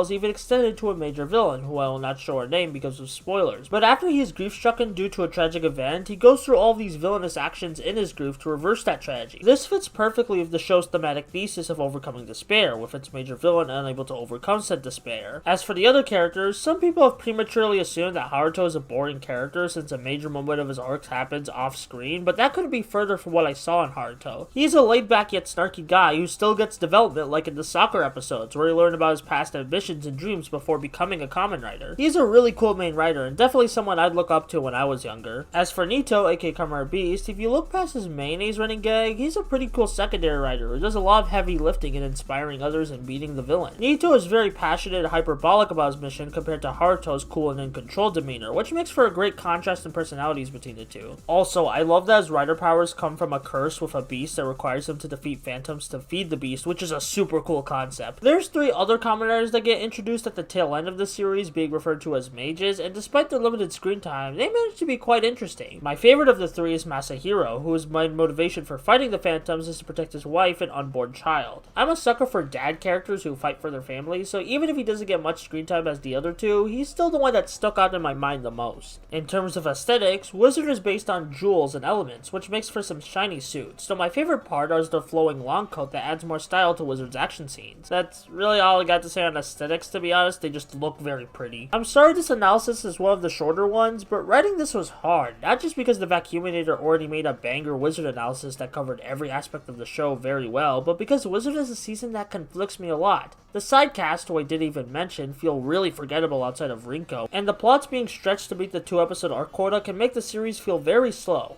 However, Wizard is still good. The main two commentators are a lot of fun. The plots of the week and how they connect to the thematic backbone can be really interesting. The suits and action choreography are simply beautiful. The villains are great foils to the heroes, even if I didn't discuss them that much. And above all else, its core thesis of accepting despair to find hope is a really powerful one that fits a show like Kamen Rider perfectly. It may not be my go-to recommendation, but I'd still say give Kamen Rider Wizard a chance.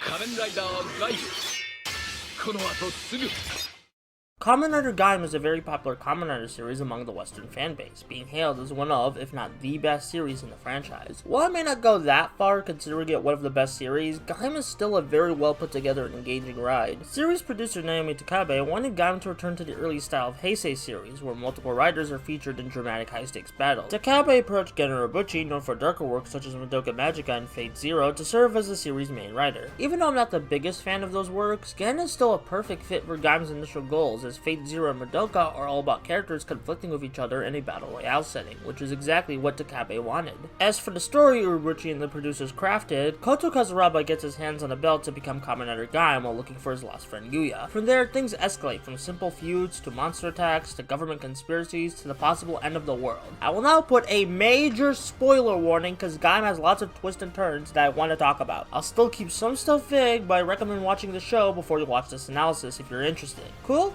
Okay, so Gaim's narrative uses a lot of imagery straight out of the Bible and Christianity. The project to save humanity is called Project Ark, similar to Noah's Ark. There's a battle for a golden fruit of power and knowledge that a character, often called a snake, organizes. Hell, Kota becomes the man of the beginning at the end of the series. It's not that subtle, even as someone who didn't grow up or is Christian, but it does admittedly help the grand epic feel of the story, along with tying into the themes of the endless cycle of violence and the sins of man Gaim often presents. The Christian imagery could also be why Gaim is very popular among Western Kamen Rider fans, since Christianity is the most popular religion over in the West, but I still think Gaim has a lot of merit to it outside of this. For example, Kota's a great protagonist. While he's optimistic and headstrong, he has a lot of moments of doubt thanks to the many story events throughout the show. He doesn't always have the right answers to his situation and either needs some help or motivation or has to trust his gut. For example, when Kota finds out he unknowingly killed Yuya, he falls into heavy depression, but gets some motivation and a power-up from the snake which helps him confirm his ideals of breaking supposed rules to save everyone. Another great moment of Kota is when he's stuck in an illusion where the roles are reversed, with him being the monster. A villain keeps hammering it home to Kota that since he's going to become a monster's overlord, that he should just stop caring about human life and embrace the destruction. Kota starts to buy into it, but he ultimately trusts his gut and morals that no matter what happens to him, that he'll save the world. Speaking of saving the world, I've seen a lot of people dislike Kota for pissing off to another planet after the fight is done, and I'm just left wondering if they even paid attention to the show. Kota did this to save everyone and stop the battle for the golden fruit once and for all. He basically sacrificed his humanity to save the universe, which is what Kamen Rider's ultimately about at its core since 1971. This is why I don't understand comments that Gaim is not a real Kamen Rider. On the other hand, I really don't care for Mai. She doesn't make a good first impression by yelling at Kota to be better, which falls flat since Kota hasn't done much wrong. Other than that moment, I don't feel anything towards her. She has some good character building moments when she connects to Kaito, but other than that, she's just there to be moral support and later a symbolic representation of the golden apple the characters are fighting over. Kaito, aka Kamen Rider Baron, believes in relying on one's own strength since he thinks he was a weakling for not being able to stop the industrialization of Zowame City. Near the end of the show, when he sees the opportunity to become an overlord, he takes it in an attempt to make his ideal world. This might seem like an out-of-nowhere change for his character, since despite being a douche, Kaito did help people, but I think it's an interesting and natural twist for his character. Kaito hates the world, so if he had the chance to remake it in his own way, despite the consequences, he would probably take it. He's one of my favorite final bosses in Kamen Rider thanks to him and Kota having a rivalry of opposing ideals throughout the entire show, which makes their final battle hit even harder. Zack, aka Kamen Rider Knuckle, is a chill guy. He and Kaito have a great dynamic of their opposite personalities, with Zack occasionally looking to Kaito for advice till he strikes out on his own when Kaito becomes an overlord. He may not be as complex as other characters in this show, but Zack is still a fun guy. Michi, aka Kamen Rider Ryugen, is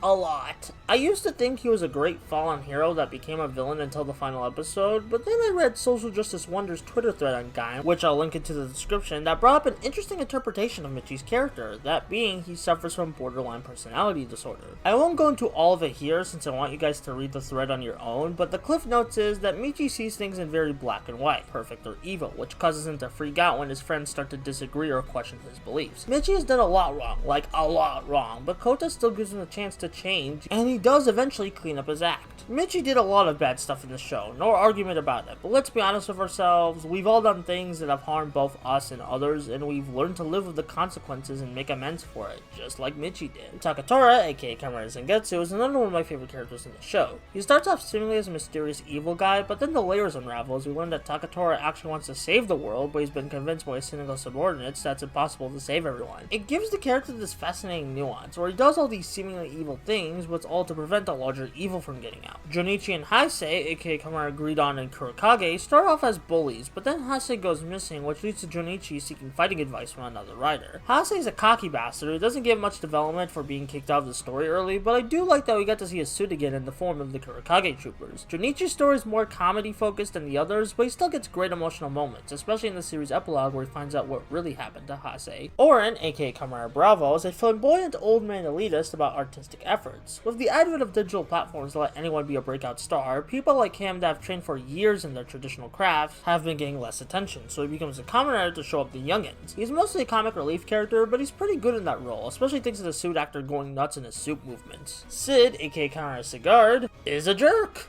That's all I gotta say. He's a jerk that's fun to watch and gets one of the most morbidly funny deaths in Kamen Rider, but there's not much to him outside of being a jaded adult. Ryoma, aka Kamen Rider Duke, is a mad scientist who developed most of the rider equipment in this show. He's a very chaotic character, not just in his mannerisms, but his actions, especially in the later half of the show where his alliance to various characters are constantly being changed. Yoko, aka Kamen Rider Marika, is cool. I'm not happy about how her story ends, but she's still a pretty cool female character, which Kamen Rider has a hit and miss track record with. I like how she's mostly serious and no nonsense compared to her wacky or cynical co-workers. Her actress is also one of the few Kamen Rider actors to do both suit and face acting for her character stunts, which is really impressive. As for Gaim's visual aesthetics, they consist of locks, fruits, and Japan's Warring States period, otherwise known as the Sengoku era. The collectible gimmicks for this season are locks based on various fruits, which are sliced or juiced open by the belts, which is quite creative. My personal favorite part of the belts is how customizable they are thanks to the faceplates for different riders having various transformation chants and voices. In terms of suits, each of Gaim's riders are based off various warriors from all over the world mixed with whatever fruit they use to transform. Gaim is based off a samurai with his later forms representing a shogun, Baron is a European knight, and Ryugen is based on a Chinese soldier. This makes for a diverse lineup of fighting styles and designs that look very shiny and wonderful despite the seemingly silly fruit theming. While Gaim may not be my favorite series, I still like it a lot. While it does have many dark and cynical elements, I still find it keeps the hopeful elements that Kamen Rider is known for. Yeah, the world may be screwed up, which Gaim isn't afraid to show, but we can still change for the better even after we mess up. Sure, it is kinda overhyped, but you'll still find a great show despite overexcited fans who think it's the greatest thing since garlic cheeseburgers. And now to end this analysis, a dramatic reading of the Kamen Rider Gaim HBO copy pasta. Kamen Rider Gaim is the only Kamen Rider show that I wouldn't mind airing in America. It has enough depth, mature themes, and emotional weight to match a lot of quality shows airing here like Game of Thrones and The Wire. So I think it would fit right at home if it aired uncut and subtitled on a channel like HBO and Showtime. I also think it would be a spectacular series to bring over because I think it's the kind of series that can bring our cultures together. Disclaimer, I think this comment is not very good. I just read it because it's funny. 仮面ライダードライブこの後スタート Kamen Rider Drive was the first Kamen Rider series I finished when getting into the franchise after being hooked by Kamen Rider X8 week to week, and I think it still holds up decently despite a few missteps. Written by Riku Sanjo of Kamen Rider Double and Kyoryuger fame, the series takes place after an event called Global Freeze caused by robotic villains, the Roimudes. A few months after a traumatizing event during the freeze, Detective Tamara Shinosuke is chosen by Mr. Belt to become Kamen Rider Drive to defeat the Roimudes. This series pacing is interesting. Not bad, but interesting, with a slow first half with not much plot development, then a second half where the plot becomes more active, and I quite like this. That first half is used to build characters, which I find more important than story in most things I watch, because if I'm not engrossed in the character's struggle, then I'm not going to enjoy that piece of media most likely. Giving us a lot of time to know and develop these characters is great, so when the plot starts getting nuts, I'm already invested. Speaking of those characters, Shinosuke is a pretty cool main writer, who initially seems like a slacker, but with the right motivation, he can finish the case and fight the villains very well. While his slacker tendencies aren't as prominent as the series goes on, I think that shows subtle growth within Shinosuke and how he views the threat more seriously. He's a charming guy, but what I find more interesting about Shinosuke is how he's portrayed as a hero, which requires me to address the elephant in the room.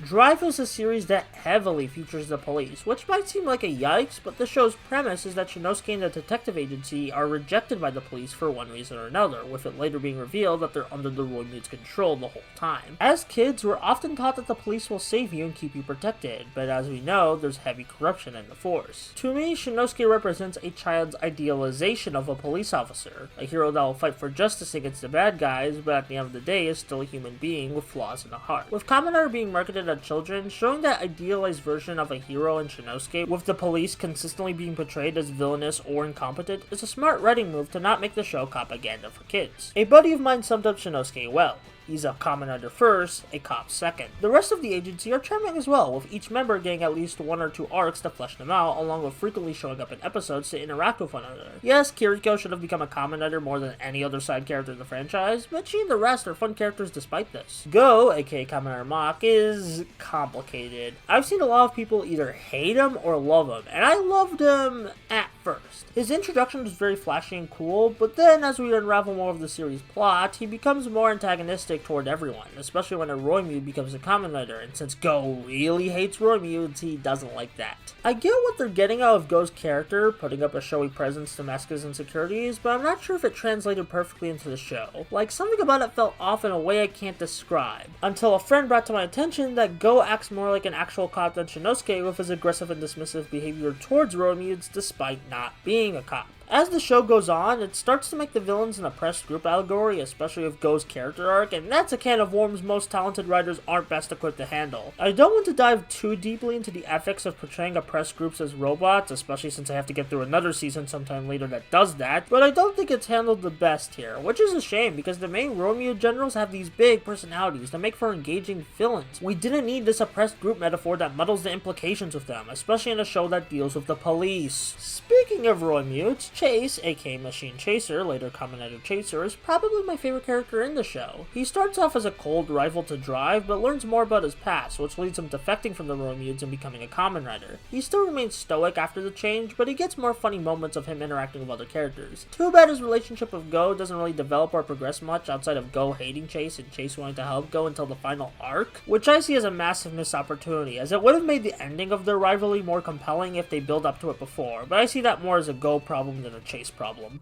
Bano is okay. You'd think I'd be head over heels with him since I love bastard villains in Kamen Rider, but to me he's just serviceable. Unlike the likes of Kronos and Evil, he doesn't have any unique traits or quirks to make him stand out besides being powerful and a jerk. Again, that's fine, Bano is cool and all, but even with seemingly one-dimensional powerful jerk characters, I want more to latch onto than them just being powerful and a jerk. Mr. Belt's a funny guy, though I keep forgetting he even existed in the show. For being part of the toy line as the main belt of the Kamen Rider and an important part of the show's plot, you'd think he'd have more character, but he really doesn't, and I feel like he's a lot of wasted potential as he and Shinosuke's dynamic could have been an iconic part of the series. But alas, he's just a funny belt. Speaking of the belt, Drive is themed around cars, which might be the most basic theme we've gotten in recent memory, which extends to the toy line. The collectible gimmick are toy cars. We have a Formula Racer form that comes with a trailer cannon, and Mach is based on motorbikes as opposed to cars. Now this might sound like a bad thing, but it really isn't, as Drive suits and toy line look really appealing with a nice mechanical shine to them all. Chaser's suit is my favorite, mostly because I just really like the color purple. Drive is a complicated show for me, but I'd overall say it's still good. The stuff of Go and the Roimudes fall apart with some thought, but most of its characters are likable, the visuals are very cool, and it actually critiques the police force to show what makes a true hero. It may be far from my favorite in the franchise, but it still has a lot of merit to it, and I can see why a lot of people love it a lot.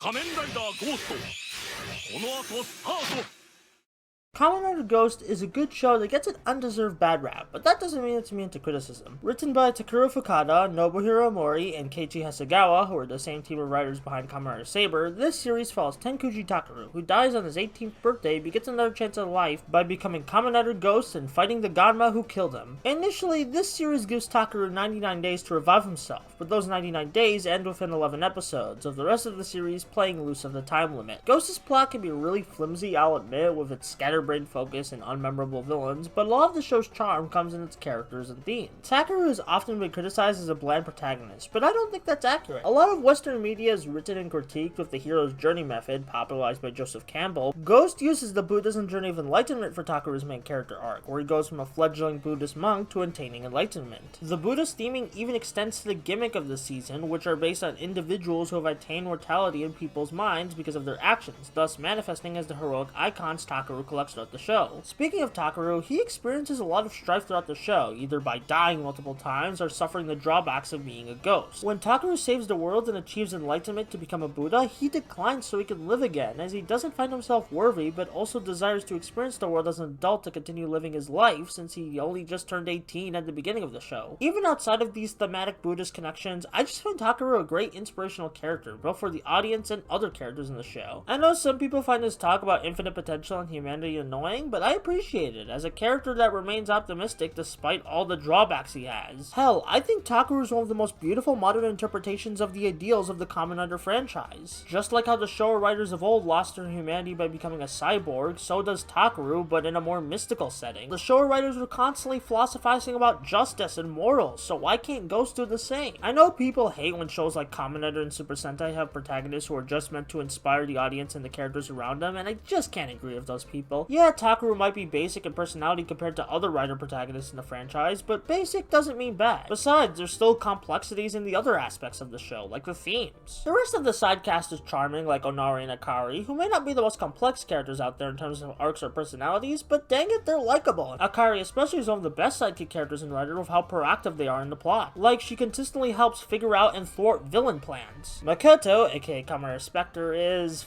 fine. Unlike the other characters who have an arc to follow or a likable personality to get attached to, he just feels like an obligatory secondary writer to sell toys. I love his suit designs, but I really don't think much of his character because he doesn't have a consistent focus for his arc unlike the other two writers. He starts off wanting to revive his sister, but then he does that, so he's just kind of bumming around with Takaru for a bit. Then he gets a clone saga, which really doesn't add anything memorable to his character, and it's kind of telling when his clone gets a straightforward arc compared to the real deal. I don't hate Makoto, I just wish he was treated better. Ellen, aka Kamen Rider Necron, was not just my favorite character in Ghost, but one of my favorite characters in Kamen Rider. He starts off as a mysterious, scheming villain until he becomes Kamen Rider Necron, where he proceeds to antagonize the characters himself. Once Alan starts interacting with Takaru and Grandma Fumi, he starts to have a change of heart as he starts to experience the world as a living being, as opposed to the other villains who have completely forgone the worldly experiences to avoid suffering and make themselves immortal by discarding their bodies so they may never experience loss again. I love how the climax of his arc doesn't involve a villain killing Grandma Fumi, but her dying naturally, which is a perfect way to teach Necron the meaning and value of life. Not to mention the fight scene that ensues where he eats takoyaki in Grandma Fumi's memory is heartbreakingly awesome. Aesthetically, Ghost is one of the most visually interesting seasons of Rider. I love the hoodie aesthetic all the writers have, and the color schemes chosen are very appealing. Ghost also has some of the best side power-ups in the franchise. Since a lot of the icons are based on real people, the creativity of these form power sets are stronger than usual side forms in Rider. Hell, they even devote some character of the week plots later in the show to these icons, which helps to make them more memorable. While Spectre does have my favorite suits in the show, I wouldn't call any of the forms bad. Hell, I'd say this is one of my favorite looking seasons of Rider, top 3 at least. While Ghost isn't a perfect show with its flimsy plot, lackluster secondary writer, and forgettable villains that still serve with nice thematic connection but aren't really engaging as characters, Ghost still has a lot of merit, from its visuals, to the charming side cast, to Alan's redemption, to even Takaru's unyielding optimism despite his misfortune. Even before I dug for all this thematic depth, I still found Ghost a very fun show to watch. If you've been avoiding the show because people say it's bad, don't avoid it, go ahead and watch it. And if you did dislike the show, maybe give it a second chance. Though if you still dislike it even after all that, that's fine, we all have our different opinions. Again, just don't be a jerk that revels in such negativity.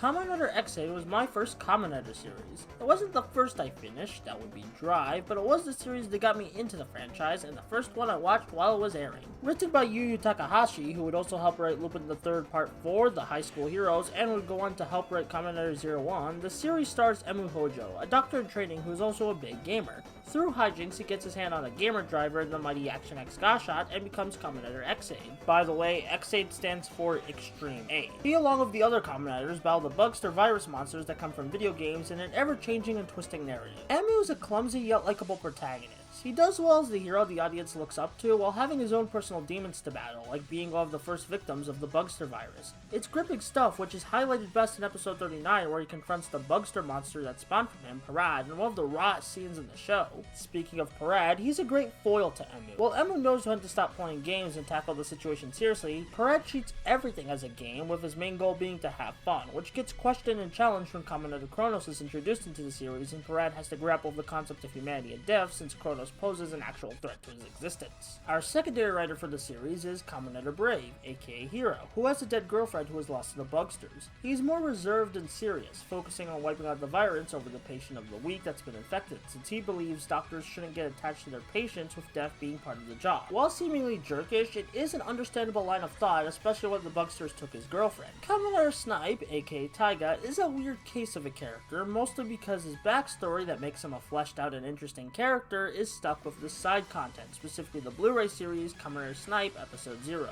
You might have noticed that when I look at Toku shows, I usually talk about the main show and not the specials or movies, because those aren't part of the main show. I believe that you should get a complete experience from the main show instead of using side content to make up for the show's failings. Side content should be just that, side content, to expand on the show without being necessary or hiding plot points for the main show. Despite this, I still think Taiga's a pretty cool character, especially when Nico gets introduced around episode 14. Kiria, aka Kamen Rider Laser, gets a lot of development in the first 12 episodes, and there's a good reason for that, because he dies in episode 12! While he does come back later, his death is still impactful thanks to all the development he got before he died and how it affects Emu. It's also pretty creative to have a Kamen Rider's bike be a Kamen Rider himself. Kuroto, aka Kamen Rider Genom, starts off as a reserved mad genius with moments of insanity, but once he dies and comes back to life as a Bugster, he's nothing but a mad genius insanity, and that makes him great meme fodder. Though there's a lot more to the character besides memes, as while he is a villain that works with the heroes later on in the series, unlike other redemption arcs in Kamen Rider, it's more of a reluctant alliance on both sides, where neither party wants to work with one another. As for Kuroto's dad, Masamune, aka Kamen Rider Kronos, he is an unapologetic jerk through and through, and I love him. If you can't tell, I'm just a sucker for all the big bastard characters in Kamen Rider. Hell, before I started this channel, one of my old channels was called Masked Rider Kronos. While he does pull a lot of backup plans out of his butt in the final few episodes, he's still very entertaining and threatening, especially with the pause ability, and Poppy is also there.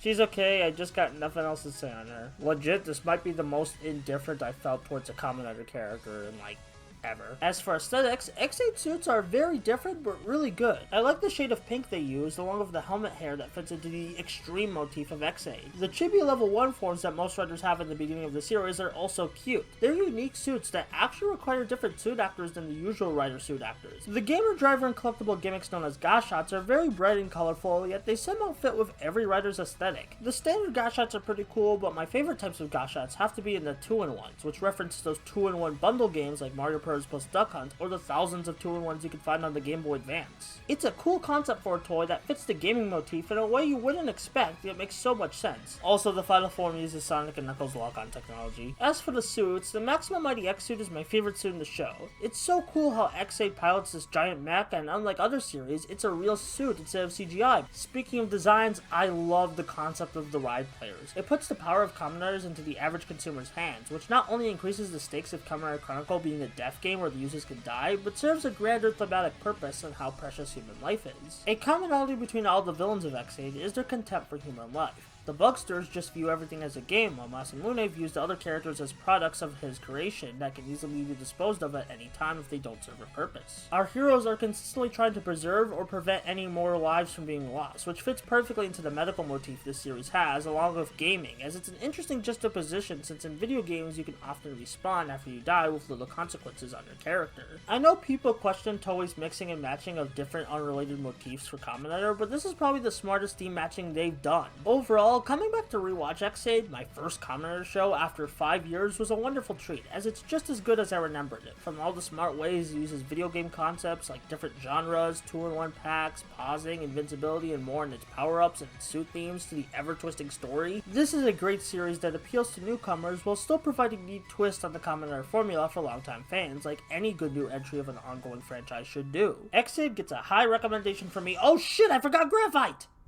He's cool, and he's cool.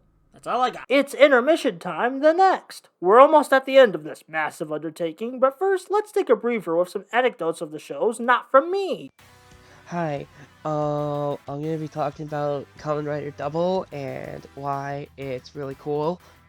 I watched it last year or so because I wanted to watch it before Futo Tante came out because I knew that was a sequel and all that, but it would actually turned out to be a lot better than Futo Tante in my opinion.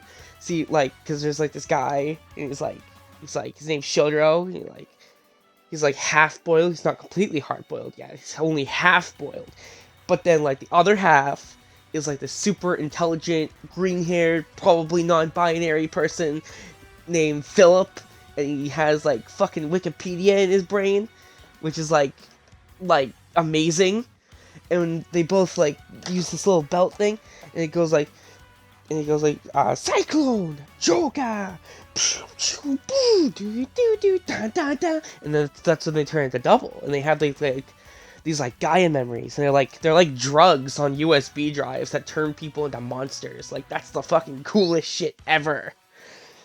I don't know how anybody can not like that, but whatever. Double's great. They have Akiko's a fucking wacky goofball who has one brain cell, and there's also Eternal and Axel. Axel's a fucking depressed cop who doesn't like being questioned. He turns into the bike, just straight up. It's like a transformer. The Eternal is he's from the movie and his own little thing that I honestly haven't seen yet. And it's he has oh god, it's this weird thing, and it has 24 Gaia memories, and it's he tries using all of them, and he has a weird group or something. It's odd, but I love it either way.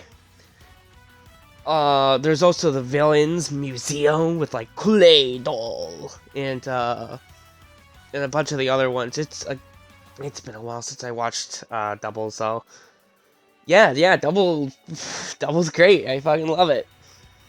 Kamen Rider OOOs is special. From its soft-hearted, kind, selfless protagonist in Eiji to his bird apple-obsessed boyfriend Ankh, everything about OOOs kinda speaks to me. It's just naturally fun to watch, which is benefited not just by the show's amazing cast and directors, but also by the amount of ska music that powers through OOOs' soundtrack. It's lively, it's bouncy, it makes you want to move around, it's fun. It adds a sense of surprise to OOOs' combat scenes, which is to OOOs' benefit since most of its form changes are a random combination of chords like Shajata or Lauba. Frickin' Lauba! Also, anyone else thinks it's pretty freaking awesome how IM's able to use Putotero without a scratch?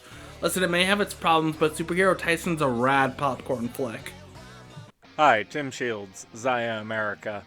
Kamen Rider Wizard is my favorite show of all time. When I was in an incredibly dark period in my life, Haruto showed me step by step through the healing process, and I think that that's intentional on the writer's end. Fourze was famously created to cheer up children of Japan after the country was ransacked by 2 consecutive natural disasters. However, while Fourze is incredibly comforting, psychological trauma is often more complicated than that, as we see through Haruto's journey to resolve his own. With the danger clear and the mess all sorted, people were expected to pick up the pieces of their shattered lives and resume normal life as if nothing had changed. We see this frequently, with the COVID pandemic supplying a more recent analog for a younger generation, but for some people it isn't that easy. That's why Wizard's mission is to help people deal with their broken expectations for their lives. The series serves as a handbook for using dialectical behavioral therapy to overcome the lingering effects of severe traumatic incidents. This is a practice which has become standardized in trauma therapy since, but is incredibly abstract and hard to describe, which is why I find Wizard providing so many practical examples of how to employ it so impressive, especially considering how risky of a gamble it was to cater to such a small portion of their audience. It's planned out masterfully from start to finish, so the cases that he tackles escalate naturally as Haruto encounters new social issues to deconstruct, creating a very real and grounded sense of tension as everything comes to a head, and you realize the bigger picture the season has been assembling under your nose all year. Wizard forces you to confront the reality of the cast's situations with them, and it creates a real sense of existential horror as you realize the inevitable conclusion that it's heading to, but it never leaves you without hope for a brighter tomorrow. This fantastic writing and allegory extends to the films, a rare feat for the franchise in my opinion, with each serving as an extension of the show's themes and giving minor characters and ideas deserved spotlight. Most importantly, it's entirely unafraid to confront uncomfortable real-world politics through parable, which is ultimately what I come to Kamen Rider for. One of my friends recently described it as feeling the most like a Showa series of all the later Heisei entries, and I think that's very true, although not in the sense that it feels outdated, but rather that it was so revolutionary for its time that it feels anachronistic even today, a full decade later. I could go on forever about it, and I have, but to do so would be to rob you of one of life's greatest experiences. Go watch Kamen Rider Wizard. Thank you for your time. Kamen Rider Gaim is just iconic. The vibrant and stylish designs, the edgy shonen archetypes, and the most batshit insane plot for a children's TV show about fruit samurai with subtext written with a hammer and chisel. Kamen Rider Gaim may be divisive, but it sure as hell was one series to remember. Hi, it's Alex, retired TokuTuber until I release my next thing. I did my own review of Kamen Rider Ghost like 6 years ago, and I haven't rewatched it since. So I'm absolutely fully prepared to talk about it. In all seriousness, my thoughts on the show as a whole have been stewing in the back of my mind for a while now, like a delicious stew. So, why in 2015 to 2016 did we as a society decide that Kamen Rider Ghost was the worst one? I mean, personally, I think it's a pretty good show. I don't think it's peak fiction or anything, but I don't think it's the worst thing ever. Hell, I don't even think it's the worst season of Rider I've seen. Not that I can say what the worst is, don't really outright hate anything I've seen. Sure, it's got episodes where someone acts out of character, it's got plot points that don't go anywhere, and it's got weird pacing stuff. I still don't understand why we couldn't have just had it be a year instead of 2 sets of 99 days. But as time passes, and the more Rider you watch, you realize stuff like this is sort of the norm. None of the problems Ghost has plot structure-wise are problems exclusive to it. They're all throughout the franchise, just distributed differently with varying intensity. And once you look past that, you can see all the really good stuff about Ghost. For example, my favorite thing about it is how the show's theme of how memories transcend death, instead of being hindered by a silly gimmick or the like, actually winds up enhancing the gimmick. The icons, on a surface level, are just eyeballs that hold the ghosts of dead famous people. But with the theme of connections after death in mind, this recontextualizes them as actual ghosts, and more as representations of the ideas and philosophies they left behind. I mean, this explains why Billy the Kid, notorious murderer and robber, is counted as a heroic figure, because the icon is just a manifestation of the most ideal version of his historical self. Also, why Edison eventually stops saying real words and starts talking like a Pokemon. And why there are ghosts of fictional characters like Robin Hood or Sanzo. These spirits aren't meant to be one-to-one representations of who they were in real life. They're supposed to be emblematic of the positive impact they had on history, fictional or not. In other words, icons. This also elevates the meaning behind Mugen Damashi as Ghost's final form. Rather than being capped off with the standard all gimmicks combined form, it's a form more focused on the idea of infinite potential and the emotions tied to our connections with others. Oh, and the latter idea recontextualizes Takeru's multiple deaths throughout the series as his connections and memories, allowing him to keep coming back, because, as has been said throughout many other stories, a person is only truly dead when they're forgotten. Sorry if that became a bit of an unrelated tangent, but it's there to prove a point. There's a lot of good symbolism and thematic cohesion going on in Ghosts, and it's frustrating that most people choose to look past it in favor of hating it without giving it the benefit of the doubt. But, in all fairness, the show, despite having a lot of good things about it, has a lot of trouble presenting those good things in its narrative. Put simply, the thing that keeps the show from being considered good is that things that should have been part of the narrative wound up being relegated to side content.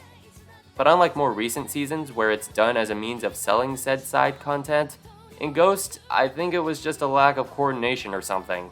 Like, there have been shows where not every intended plot point makes it in, but I feel as though Ghost had a harder time smoothing out the gaps where those plot points were supposed to go. Most people would probably point to Kamen Rider Spectre as the main example of a character whose progression makes no sense unless you've seen the spin-off material. Before this, most V-cinemas were just side content meant to serve as extra, inconsequential character development, and not to rock the boat in regards to the lore of the show. Rebirth Spectre burst through those floodgates by effectively being essential viewing to understand the narrative of the show, and now every V-cinema thinks they have to do this to justify existing. But it's not just plot stuff that gets hindered by this split-apart narrative. There are some legitimately good emotional moments that get weakened from their absence in the show proper. Case in point, Boost Damashi in Movie War Genesis.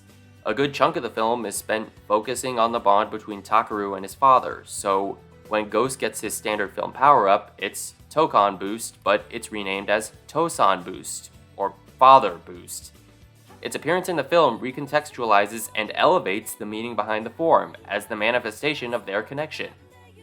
The show proper attempts to do this, but because its introduction lines up with the end of Takeru's first 99 days, the episode introducing it is more focused on that aspect of it as a power-up. Narratively, it prioritizes framing it as a means of restarting the countdown clock, and the father-son connection aspect is only given a minor focus in the grand scheme of things. It may seem I'm hating on Ghost a lot, but I'm not. I'm just saying it's frustrating that, from both a plot and narrative perspective, the only way to enjoy the show on its own merits is to engage with material that shouldn't be necessary viewing. I really wish we could have gotten a version of this story that had all of its plot and character development neatly organized for a comprehensible viewing experience, but for most toku, that almost never happens.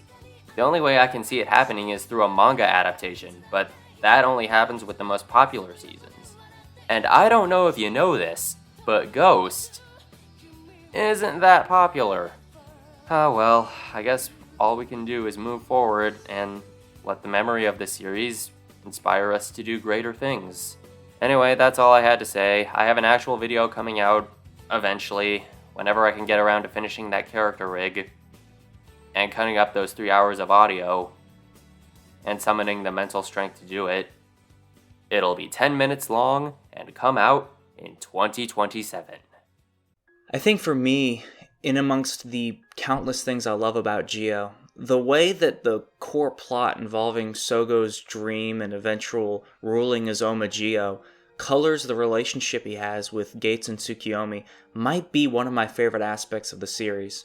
You've got Sogo, who despite pressure from others isn't really willing to give up his childhood dream, Gates, who's trying to really quickly snuff him out so he doesn't grow up to become this evil dictator, and Tsukiyomi, who is also trying to stop Omageo, but through peaceful redirection rather than violence. From the beginning, this creates this interesting dynamic where their entire connection between one another is completely built upon Sogo eventually one day becoming Omageo. Because of that, you have these early interactions where Sogo is really getting along, like having fun with Gates, and he's reluctant to reciprocate that because he's going to become an evil dictator, man, and he doesn't want to be persuaded away from stopping him or anything like that.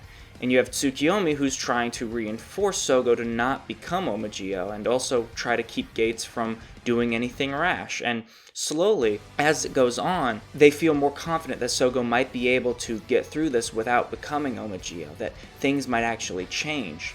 And only through the Geo 2 arc do they start having this wild transformation where Gates is suddenly the one where he's being pressured actively now by Tsukiyomi to take down Sogo, and he's not sure if he can do that with everything they've gone through up to that point. And Tsukiyomi herself is now having to have second thoughts about things because she's starting to worry that she was wrong about Sogo and that he might actually have the capability to become Omageo because everything they had gone through had caused her to become blind in that regard. Obviously, that's just the beginning of their arc, but it just goes throughout the show, and it is so interesting because not only are they one of the best depictions of like a friend group such as theirs that I've seen in Rider, but it really does lead to all of these interesting twists and turns because the foundation of their entire relationship is built upon trying to stop Sogo from becoming evil dictator man. And it just leads to a show that, for a billion other reasons, I think about at least once a week. Like a good thing. I'm talking like a solid half hour, man. Geos. Whew. It's good. An alluring yet nauseating series with a love letter to its predecessor. Being grim, gluttonous, and also perfectly foul.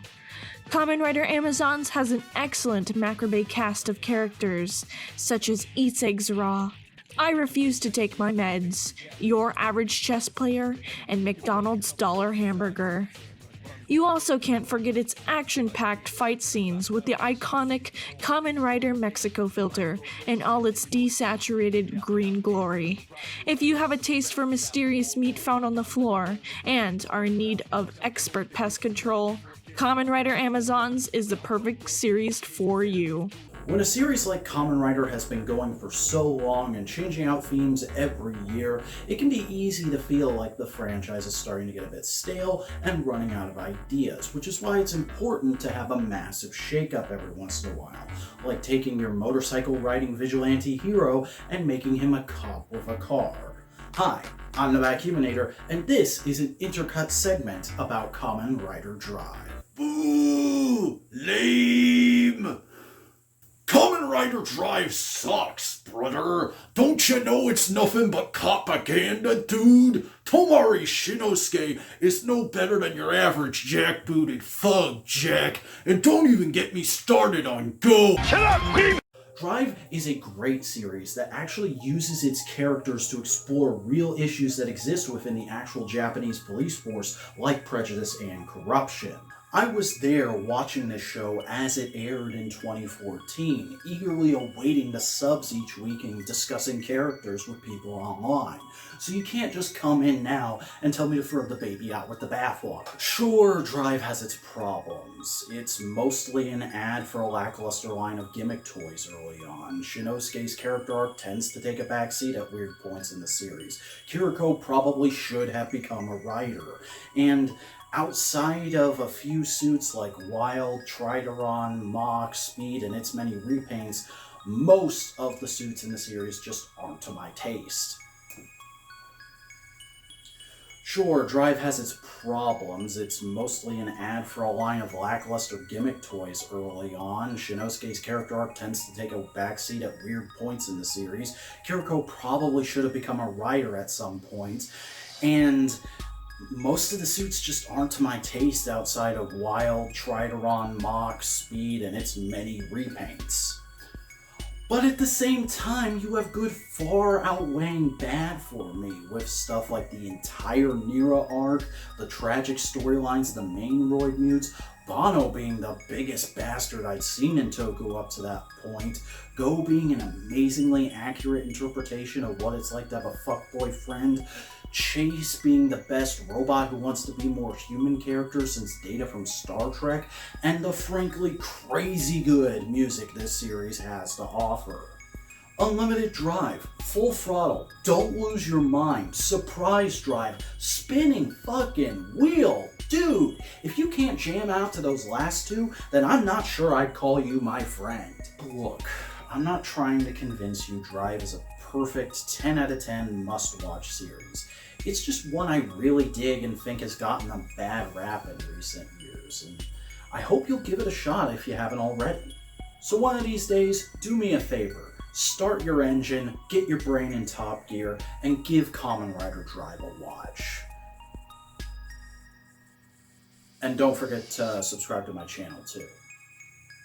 Kamen Rider Amazons is a streaming spin-off show of the Kamen Rider franchise made for Amazon Prime, targeting an older audience than normal for the franchise. When promoting Kamen Rider Amazons, producer Shinichiro Shirakura openly talked down the modern series, saying that Amazons was made to give Kamen Rider its fangs back. This is most likely just marketing fluff to tell people how different Kamen Rider Amazons is gonna be from your other Heisei Kamen Rider shows, but considering that the main writer of Kamen Rider Amazons is Yasuko Kobayashi, who broke the Kamen Rider mold back in 2002 with Kamen Rider Ryuki, I don't think it's as hyperbolic as some may think. While being pitched as a reimagining of the original Kamen Rider Amazon series from the 70s, Amazons decides to develop its own lore separate from Amazon, taking just the names, some terminology, and an aesthetic to build off for its own story. Amazons lasted for 2 seasons plus a movie, and is actually one of the few Rider shows you can legally watch in America right now if you have an Amazon Prime subscription. However, it's called Amazon Riders instead of Kamen Rider Amazons, and there was a dub commission for at least the first season of the show, but it was never used or included with the release. Neat facts aside, season 1 of Amazons follows 2 main Kamen Riders, Haruka, Kamen Rider Amazon Omega, and Jin, Kamen Rider Amazon Alpha. Jin wants to exterminate all the Amazons, while Haruka attempts to find his resolve throughout the season, while working for the extermination team hired by Nozama Pharmaceutical to hunt down rogue Amazons. Later in the season, it's revealed that the Amazons were created as experiments by Nozama, meaning the extermination team was hired to clean up their mess. This is also why Jin hates the Amazons so much, being a former employee of Nozama and wanting the creations he inadvertently helped give birth to gone from this world, going so far as to become an Amazon himself to help complete the mission, which means he'll eventually kill himself when this mission's all over. Jin is very direct when it comes to his morality, with his philosophy to save whatever humans he can from the Amazons, even if they've done terrible things. Jin believes he owes humanity for unleashing the Amazons onto them, along with having a vibe of nihilistic self-loathing he hides behind his quirks, like eating raw eggs. Despite his complex morality, Jin is very entertaining to watch of how playful he is in character interactions and fight scenes. Also, his relationship with his wife is adorably tragic. As for Jin's rival Haruka, he starts off new to the whole Amazon shtick, only awakening to his powers in the first episode. After many different characters egging him on in different directions of what he should use his Amazon's powers for, or if he should suppress them, he decides to just use it for himself, defending other Amazons that need his protection from both humans and the enemy. If Jin is a man of extremes, Haruka is one of balance. Haruka believes in a world where Amazons and humans can coexist without killing each other, while Jin would rather exterminate all Amazons even if they don't pose a single threat. Their dynamic, while simple, is very compelling, and I like how we see the flaws and merits to both of their philosophies throughout the season. Then we have the extermination team, who are hired hands sent to deal with the Amazons, and I really enjoyed their presence in the show. Not only can they hold their own in a fight, but they each have unique characteristics to make them stand out from one another, whether it be in their backstories or personality traits. The show gives them moments to just chill, vibe, and showcase how strong their bond is, which makes it all the more tragic when their Amazon companion, Mamoru, accidentally gets a thirst for blood and must leave the squad to prevent them from getting hurt. Mamoru was the heart of the team, the naive, optimistic guy who just wanted to fight for burgers and his friends, but is forced to leave his friends by the end of the season to prevent them from his newfound bloodlust. It doesn't help that earlier in the season he had to kill a resurrected version of a friend, Jun, aka Amazon Sigma. Jun dies very early on in season 1, trying to help a former friend turn Amazon out, but his corpse is resurrected and messed with by Nozama to become Kamen Rider Amazon Sigma, an easily controllable puppet meant to fight off the Amazon Riders. This messes with the remaining extermination team heavily, especially since Sigma keeps intact Jun's old chess quirk. I quite like Sigma's inclusion in the story, both in showcasing how screw up Nozama science can get, challenging the extermination team, and just being a menacingly cool threat to our main riders. That's the bulk of my narrative analysis for season 1, but before we move on to season 2, I should address how visually different Amazon is compared to other Kamen Rider series. The obvious thing to note is that there's a dark green filter around everything, which may seem like a cheap way to build a horrific atmosphere and to make it seem more adult, but dang it, I think it works for this series. To me, the reason why the filter works is also why the blood and dismemberment present in Amazon's works. It takes a stylish approach to aging up Kamen Rider for adults, being reminiscent of something a kid would think is more adult rather than grounding itself in being quote-unquote realistic. Amazon's atmosphere isn't too grounded in reality of all the wireworks and stylized blood on display, but I think it's for the best. It keeps the fantastical nature of modern Kamen Rider's visuals, but applies them to a more brutal story, which I think is why Amazon's works so well. It's not trying to reinvent the wheel or be more realistic when it comes to Kamen Rider, both visually or narratively. It just applies the Kamen Rider formula to a more grown-up story while keeping the elements both serious and lighthearted that people like from Kamen Rider. Will Season 2 be able to keep this understanding of Kamen Rider's appeal intact? Let's find out. Kamen Rider Amazon Season 2.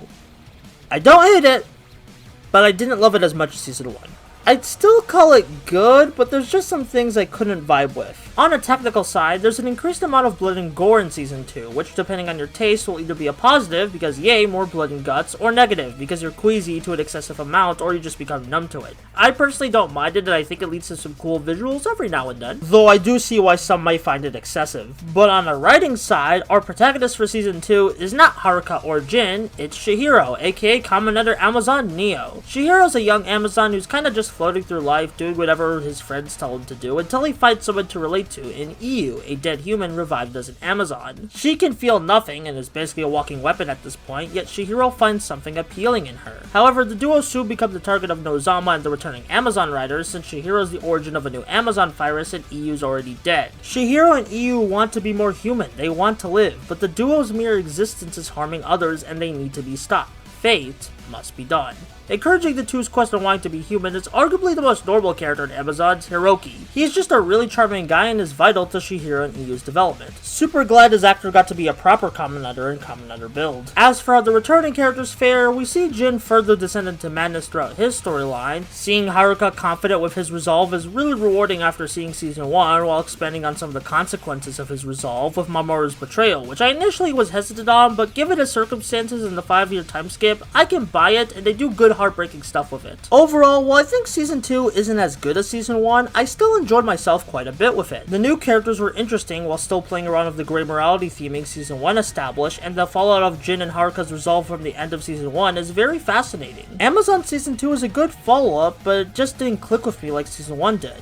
Apparently the cast for Amazon Season 2 was gonna have no connection to Season 1 when it was being drafted up, which isn't what we got thanks to a major twist in Season 2, but I kinda wish we got that, as I might have been nicer to the season if it was standalone instead of having to follow up an amazing Season 1. While Season 2 was the end of the Amazons TV show, the world of Amazons had one more story up its sleeve, as a year after Season 2, we had the finale movie, The Last Judgment, and man did the already existing social political commentaries take a massive surge in not being subtle. Most of the movie takes place on an Amazon farm, and it functions narratively like an episode of the show, till the last 20 or so minutes where we get into traditional Kamen Rider final episode territory. These two plots are connected very well into a cohesive movie, even if the villain rider running the Amazon farm is such a nothing character despite having a chainsaw machine gun. Despite that, Lost Judgment is a solid movie and a nice bow to wrap up this sub-series. Overall, I really like the Amazons. Season 1 is one of my favorite Kamen Rider seasons, Season 2 is not as good but still solid in how it expands on the world, and Last Judgment is a fine finale. Amazons made it clear that there's an audience for a quote-unquote more mature take on Kamen Rider, and totally heard it since they greenlit Kamen Rider Black Sun, which is doing the same thing as Amazons but with Kamen Rider Black. However, what makes Amazon stand out from other mature takes on all ages franchises is the style and nuances it presents. It's one of the best examples on how to take an all ages property and make it for quote-unquote an adult audience, while still keeping the elements of what people liked in the all ages stuff intact. Though to be clear, I don't want the Amazon style of show to become the norm for Kamen Rider every year. I think this style works better as a sideshow experiment to the currently airing show. Either way, Amazon is good stuff if you want an even edgier and angstier take on the Kamen Rider franchise.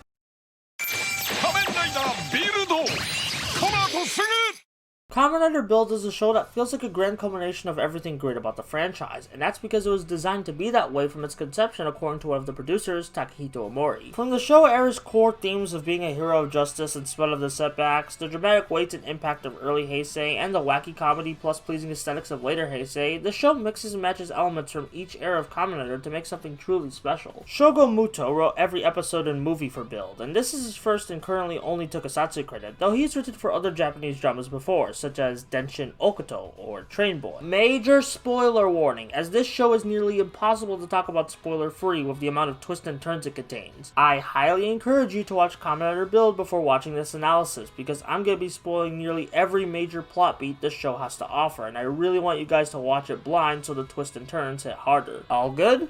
Alright. This is Kamen Rider Build. Build! Rabbit! Best match!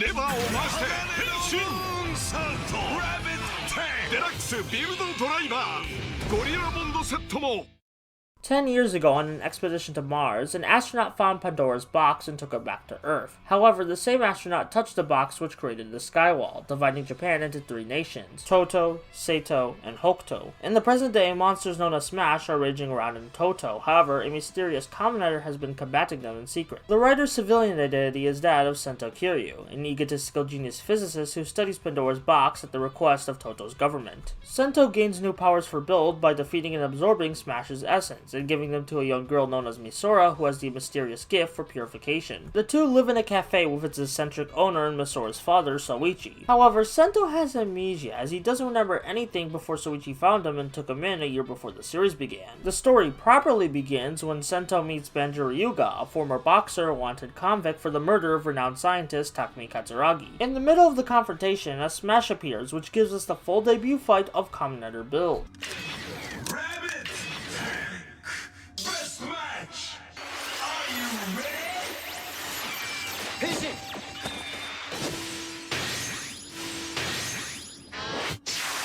After the fight, Banjo tells Sento that he was experimented on by the creators of the Smash and pleads innocent. Sento believes Banjo since his memories of being experimented on are very similar to the few memories Sento has before he met Soichi and became a Kamen Rider. This makes the Kamen Rider public enemy number 1 of the Toto government, and thus one of the greatest relationships in the Kamen Rider franchise sparked.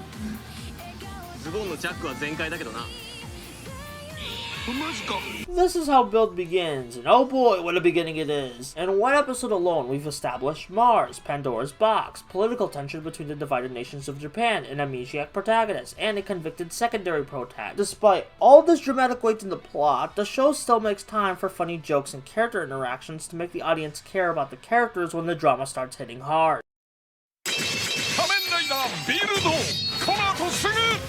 As mentioned before, the Showa era of Kamen Rider was all about fighting evil and protecting human lives in spite of everything holding our heroes back, and Build embodies those themes very well, especially of the arc of the aggressive musclehead Banjo Ryuga and the introduction of his Kamen Rider form, Cross, spelled Cross-Z. However, unlike modern secondary writers who transform within the first 2 episodes, Banjo doesn't transform till episode 11. This gives the show time for Banjo to grow as a character and learn what being a Kamen Rider means, which will make it more rewarding when he finally does transform. The way this all plays out is that in episode 2, Banjo finds out that his girlfriend has been turned into a Smash with no way to save her outside of killing her. With Banjo's begrudging consent, Sento defeats the Smash and has one last moment with his girlfriend before she gets turned into the Dragon Full Bottle, which Banjo uses in the following episodes to fight foot soldiers on Transform. In the next episode, Banjo asks Sento why he fights against the Smash. Sento responds with, "If you're expecting a reward, then it isn't justice," a defining line for Sento's character and Banjo's development. Later on, when Sento loses most of his bottles, Banjo has to find his resolve to transform on his own, which he finds by reading his girlfriend's last words, which gives him the passion to protect others, finally letting him transform into Kamen Rider Cross.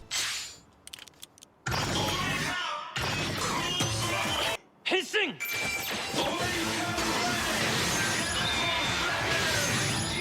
However, Banjo immediately figured out that those last words were written by Sento, not his girlfriend, but he thanks him anyway for giving him the push to become a Kamen Rider. Yeah, the end of this character arc has a comedic twist to it, but it still works well, mainly thanks to the excellent direction and acting from the cast and crew. Even if the scripts were exactly the same, I don't think Build would be half as impactful or well done if it weren't for the cast and crew assembled to bring these stories to life.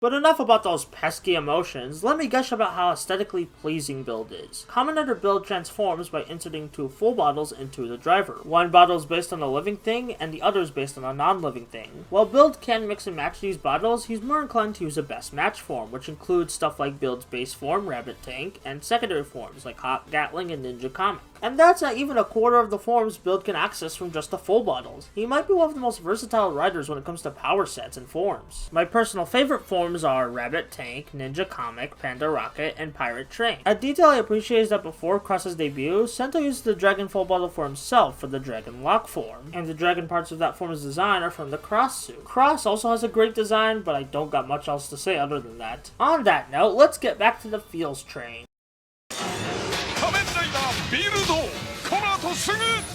Throughout the first 13 episodes, Sento and Banjo look for clues relating to both of their pasts, which leads them to encountering Faust numerous times. Faust is currently led by Night Rogue and Bloodstock, pseudo-writers who've been causing a lot of mischief with the goal to get Pandora's box. Night Rogue is Gentoku, the son of Toto's prime minister. He sees his dad's peaceful ways of running Toto as weak, with a belief that the leader of a country must be strong to protect its citizens. As for Bloodstock,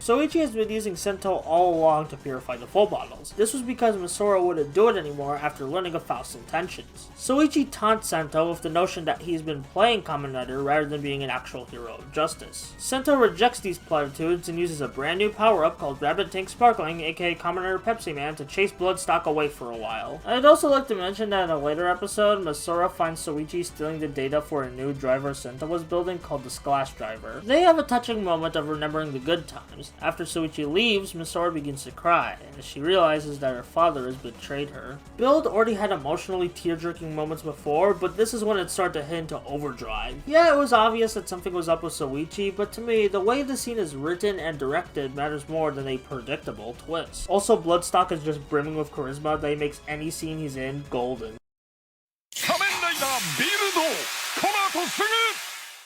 Unlike other shows of amnesiac protagonists, Build solves the mystery of the amnesia in the early episodes rather than waiting till the final arc, which is refreshing since most shows of that kind of protagonist will stretch the twist out for an unnecessarily long period of time. Not to mention, since this twist will affect enhance Sento throughout the rest of the series, we get more time spent on that struggle rather than waiting till the final episodes. So it's revealed that Sento is the devil scientist, Takumi Katsuragi, the founder of Faust and creator of Kamen Rider Build. But wait, Sento and Katsuragi have different faces. How are they the same person? Well, Bloodstock knocked out Katsuragi after he proclaimed he wanted to leave Faust and changed his face to the face of Satotaro. Long story that I don't feel like getting into. So Stock killed Satotaro and gave him Katsuragi's face. Unfortunately, Banjo was going to the apartment thanks to some blackmail and he was caught with a dead body, which is how he got convicted of murder. On a side note, Aura of the Secret Skeletons book club brought up that this can relate back to Build's asymmetrical design, of Sento being a construct of two people like how each Build suit is a construct of two bottles. Build's base form, Rabbit Tank, can also be seen representing Sento and Katsuragi, with the rabbit being Sento since he has a lively personality with a goal of love and peace, and the tank being Katsuragi, inventing the Build driver as a weapon for war in the first place with a more cold personality. Sento and Banjo are distraught by this revelation, since it means Katsuragi and by proxy Sento are responsible for the villains and hardships they face, with Banjo taking his anger out on Sento for a while because of this. Later on, Hokuto starts to invade Toto, as Gentoku's dad / Toto's prime minister has been poisoned, leaving Gentoku in his place, and he has declared a war on Pandora's box to the other nations. During this first assault, Sento is still reeling over the revelation of his past, but Banjo knocks some sense into him by reminding him of all the good he has done as his own person. Satotaro and Katsuragi didn't save all those lives. It was Sento Kiryu. 最悪だ。お前に殺されちまうとはな。俺はナルシストで自意識過剰な正義のヒーローだってな。勝利の法則は決まった。ってどうせ普通のグミでしょ。仮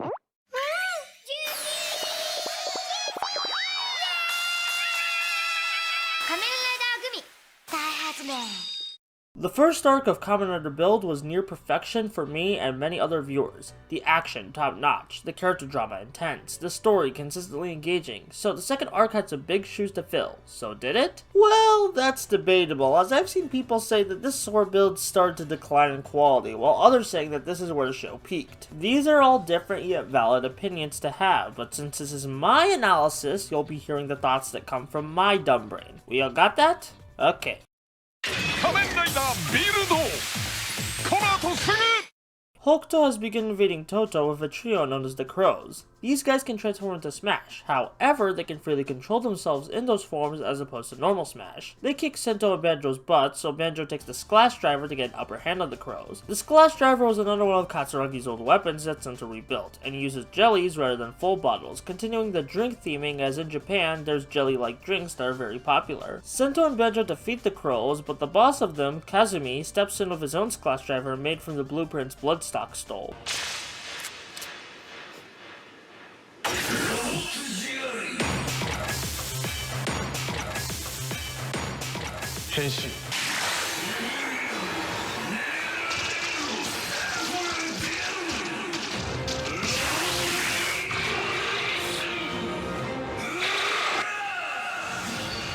Before we go too deep into Kazumi, let's take a little detour by talking about the Splash Driver and the suits associated with it. The jellies serve as the underdeveloped second quarter gimmick of the season, and I think out of all the second quarter gimmicks in Rider, the jellies got the biggest short end of the stick, as later on, another Kamen Rider uses the Splash Driver, and instead of a jelly, he uses a special full bottle. Not to mention, nearly every Splash Driver user will use the build driver for a final form. Speaking of forms, Banjo gets Cross Charge, and Kazumi becomes Kamen Rider Grease, and I think they're both pretty cool suits.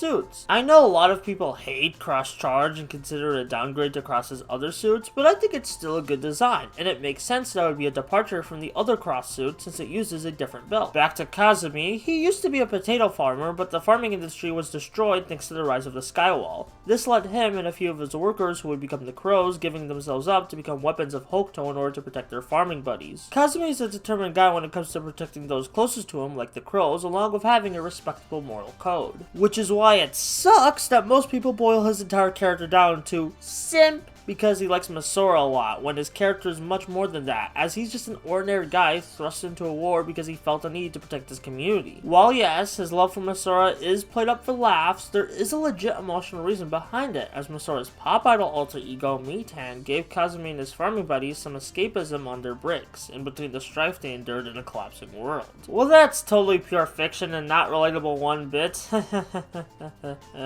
Anyway, the two forces go at it for a couple episodes, but things start to heat up when the Crows get a power boost to become Hazard Smashes. This makes them stronger but at the cost of their lives, as they will die if they're defeated. Bloodstock decides to give Sento an upper hand against Hokuto by giving him the Hazard Trigger, another one of Katsuragi's old weapons. While it will make Sento stronger, there is a chance that if he uses it for too long, he'll go insane. Despite the risks, Sento uses the trigger to fight, and...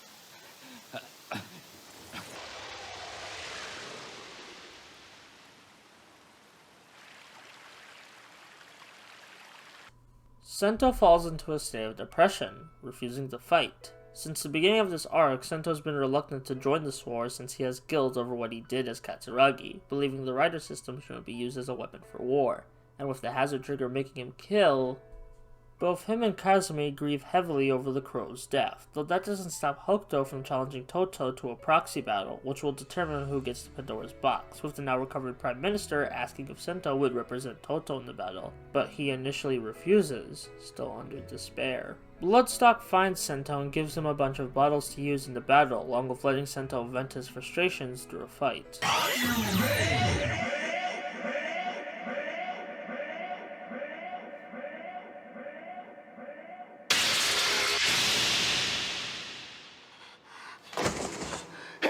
Scenes like this is why I love Bloodstock, as he's still a funny evil bastard we all know and love who's secretly manipulating everyone, but he also grew a connection to Sento and helps him in a way that still advances his master plans, but gives him the help he needs in a twisted sort of way. It also reinforces the message that Bloodstock created Build with how much he's helped Sento throughout the first 20 or so episodes. Sento finally accepts the battle and uses the Hazard Trigger to win, though Banjo stops him before he can cause any more damage, which leads to a great bro moment between the two.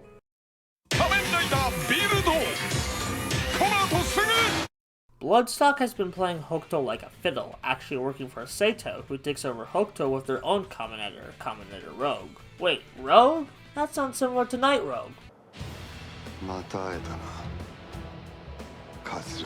Oh, so before Sento used the Hazard Trigger, the Prime Minister recovered, causing Gentoku to run away and undergo extreme physical and mental training to become Kamen Rider Rogue for Sato. This was in order to get stronger so he can lead the country to a better future. He's accompanied by two pseudo-riders, Engine and Rebecon Bros, but they have like no personality outside of strong evil henchmen to beat up for fight scenes, but hey, they look cool. So once again, the two forces clash, a proxy battle ensues, this time being a best of 3 with Grease beating one of the bros, Banjo losing against the other bro, and Sento fighting Gentoku with a new power-up that lets him control the hazard form, Rabbit Rabbit and Tank Tank. Now from the sounds of things, this sounds like a near structural copy of the last storyline, and it kinda is if you look at it in the broad strokes, but the details are very different. Grease joins Sento and Banjo after losing the other crows against Sato's forces. Gentoku and Sento have an emotional battle of their ideals during the proxy fight, and Banjo reaffirms his care for human life despite being lied to about the consequences. These are all great moments for the main cast that add on to what we already know about them through past episodes. My personal favorite of these developments comes from the introduction of Rabbit Rabbit Tank Tank, as it's a power-up of Sento's own creation to control the power of hazard, which can represent Sento becoming his own hero through the ashes of his past self. Katsuragi might have made the rider system for war, but Sento will refine it for love and peace. Misora also gets some development, as it's revealed that she's been able to purify the bottles because the Queen of Mars, known as Vernarge, lives inside of her, and she mentions a villain known as Evil, who destroyed Mars many years ago. There's also lore about Namba Heavy Industries given, who are the weapons dealers that build the robot foot soldiers that all the nations use to defend themselves against threats. Foot soldiers that Build has been fighting all season. They take a bunch of orphans at a young age and make them swear loyalty to Namba, making them the children of Namba, which is definitely a commentary on propaganda and the effects it can have on youth. They have been helping Sato take over the country, but once they lose the proxy battle, Bloodstock kills the Prime Minister and gives Namba his face so that he may control Sato and start Stock's endgame. Though if I'm honest, Namba Heavy Industries feels like an underdeveloped afterthought in the grand scheme of things, especially since Arc 3 will focus on cosmic threats rather than the dreaded Civil War of Arc 2. It's still cool world building, but it could have been better handled and implemented into the overall plot. ビルド振って選んでパワーアップさらに振ってデラックスフルフルラリットタンクボトル集めたフルボトルで攻撃 Arc 2 of Build is a really great expansion to its core themes of justice, war, and loss, with a feel closer to the second half of Heisei with a bunch of Kamen Riders fighting each other compared to the Rider vs. Monster action of Arc 1. The political commentary also becomes more overt in this arc, with Namba Heavy Industries having more of a presence and the civil war between nations, which I don't think I'm fit to properly analyze the context of as a Western fella, but I still appreciate the ball Shogomuto and the rest of the producers had to talk about war profiteers and corrupt leaders in a show primarily aimed towards kids. That's all I got to say on Arc 2, so on to the third and final arc of Build. Things about to get wild, y'all. Arc 3 of Kamen Rider Build is often seen as the weakest part of the series by the Western tokusatsu community, thanks to the switch of focus to fighting a singular cosmic threat and the pacing not being as well done as previous arcs. I would respectfully disagree, as I think this arc has some of the best episodes of Build and wraps everything up in a grand and cohesive way. Yeah, it probably could have been shorter, but it's still an enjoyable and powerful ride of a show, so I'm not complaining that much. Thanks to Bloodstar collecting the full bottles and the Pandora's box, the first level of the Pandora's Tower has arisen, coupled with the most destructive opera show ever witnessed. Our heroes raid the tower, and during the raid, Banjo uses a brand new power-up that Sento made, which serves as his final form, Cross Magma. From the raw transformation of magma being poured onto Banjo, then solidifying into the awesome suit, to the insert song Burning My Soul playing over the fight, Cross Magma's debut fight is absolutely fantastic. Oh yeah, Build does insert songs, and they're okay, but severely underutilized, which is fine, as a lot of them go for a pop tone that wouldn't fit most of Build's fights and emotional moments. During these episodes, Misora and Sawa discover that Banjo may not be human, thanks to some strange events in his past. This is later confirmed by Bloodstock, who attempts to taunt Banjo with this information. The taunts are futile, as Banjo doesn't care, as even if his power comes from destruction, he'll use it to fight for justice, for love and peace. We'll come back to that detail very soon, as for now, Stock is holding Toto's Prime Minister hostage to get the E-Volt driver back, which is hidden in the cafe's basement. The writers play hooky with it, but Stock ultimately gets his hands on it in the end.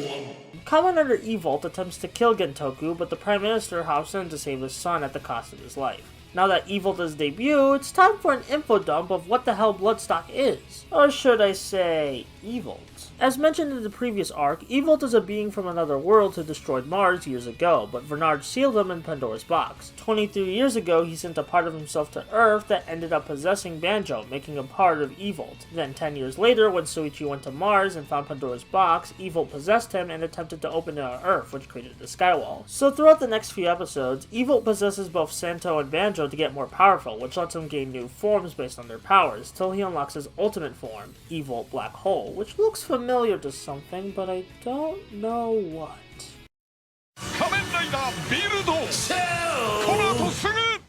After Evolt regains his ultimate form, Sento gets his body back. However, it's not exactly Sento.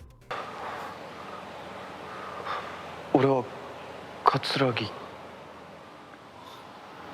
木匠だ。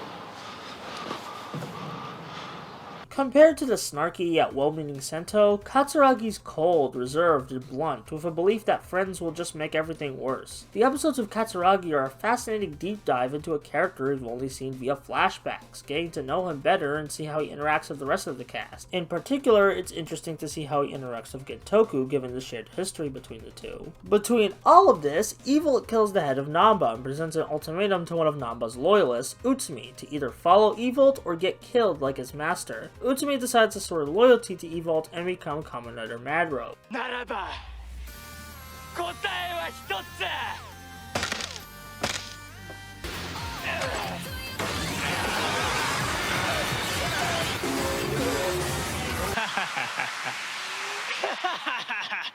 Despite being in the show from the start, I haven't talked much about Utsumi. That's because he's usually in the background of big events, usually aiding either Gentoku or Namba depending on which part of the show we're in. By becoming Mad Rogue and giving him the spotlight, this arc finally gives Utsumi something to do, along with making him quite a tragic character. Not only was he a part of Namba Heavy Industries propaganda, but Gentoku betrayed him early in the show as Night Rogue. This drove Utsumi mad and caused him to only look out for himself. Not only is this a tragic arc for Utsumi, but it's a great reflection of Gentoku's misdeeds that he starts to course correct by slowly becoming an ally of Sento in the game. Eventually, Katsuragi gives his body back to Sento, which leads to the showcase of Build's final form, Genius.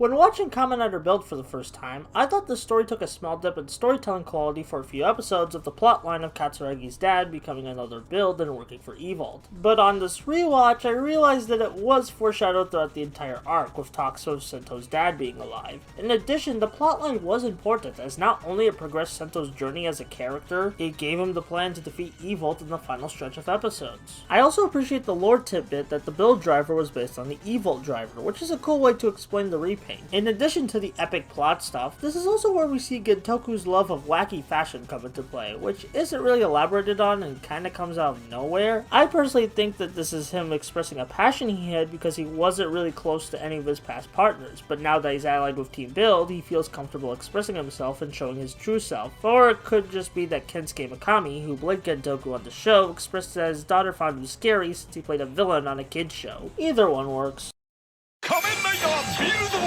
この後最終回 And now it's time for the finale, as Evolt challenges our heroes to raid the completed Pandora's Tower and defeat him, with many civilian lives on the line. After one last heartfelt night between our heroes, the raid on Pandora's Tower begins, with clones of returning enemies like the Crows and Hellbros standing in the way of our heroes. Kazumi takes on the Crows and uses one last brand new power-up to turn into Grease Blizzard. The power is too much for him to handle though, and the battle ends up killing him in the end, but not before he has one last emotional moment with Masora. 幸せもんだな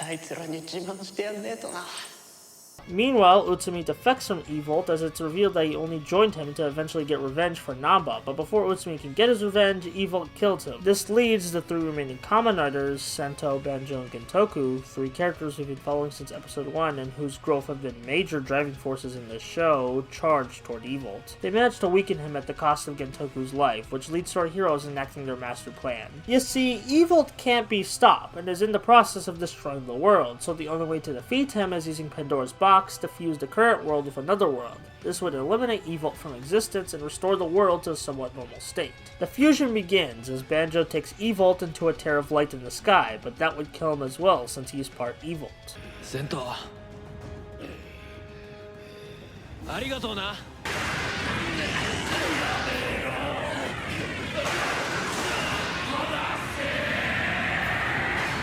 Sento goes into the tear to save Banjo, which leads to the final episode of Kamen Rider Build. Evolt and Sento have one last final battle, with Evolt proclaiming once again that he's just a fake hero created for his master plan. This might have once been the case, but over the course of the show, Sento became a real hero by using the power instilled with him for good with the help of his friends, and now Evolt has no control over him. So, with one final rider kick using Banjo's power, Evolt is defeated for good, and I'm sure we'll never see him again in some sort of V-cinema. And now the worlds are fused together, which means the Skywall doesn't exist anymore, and the characters are alive and in happier places, but with no memory of what happened, except for Sento and Banjo, who do remember the events of the old world as the series ends with the 2 reuniting. なんだよこれ。俺たちの記憶を49のエピソードに分けてデータ化するんだよ。仮面ライダービルドこの後すぐ Kamen Rider Build is near perfection in my eyes. The characters have so many layers to them, the tone balances comedy and drama very well, the aesthetics are gorgeous, and despite a few hiccups, the series is rewarding to look at as a big picture story, with how all the elements are paid off and referenced. It really does succeed at combining all of the elements that make Kamen Rider great from all of the eras like the producers intended. Please watch this show, as while I might have spoiled the broad strokes, it's much more satisfying to watch the actual events unfold, and I still left out a lot of cool moments for you to experience for yourself.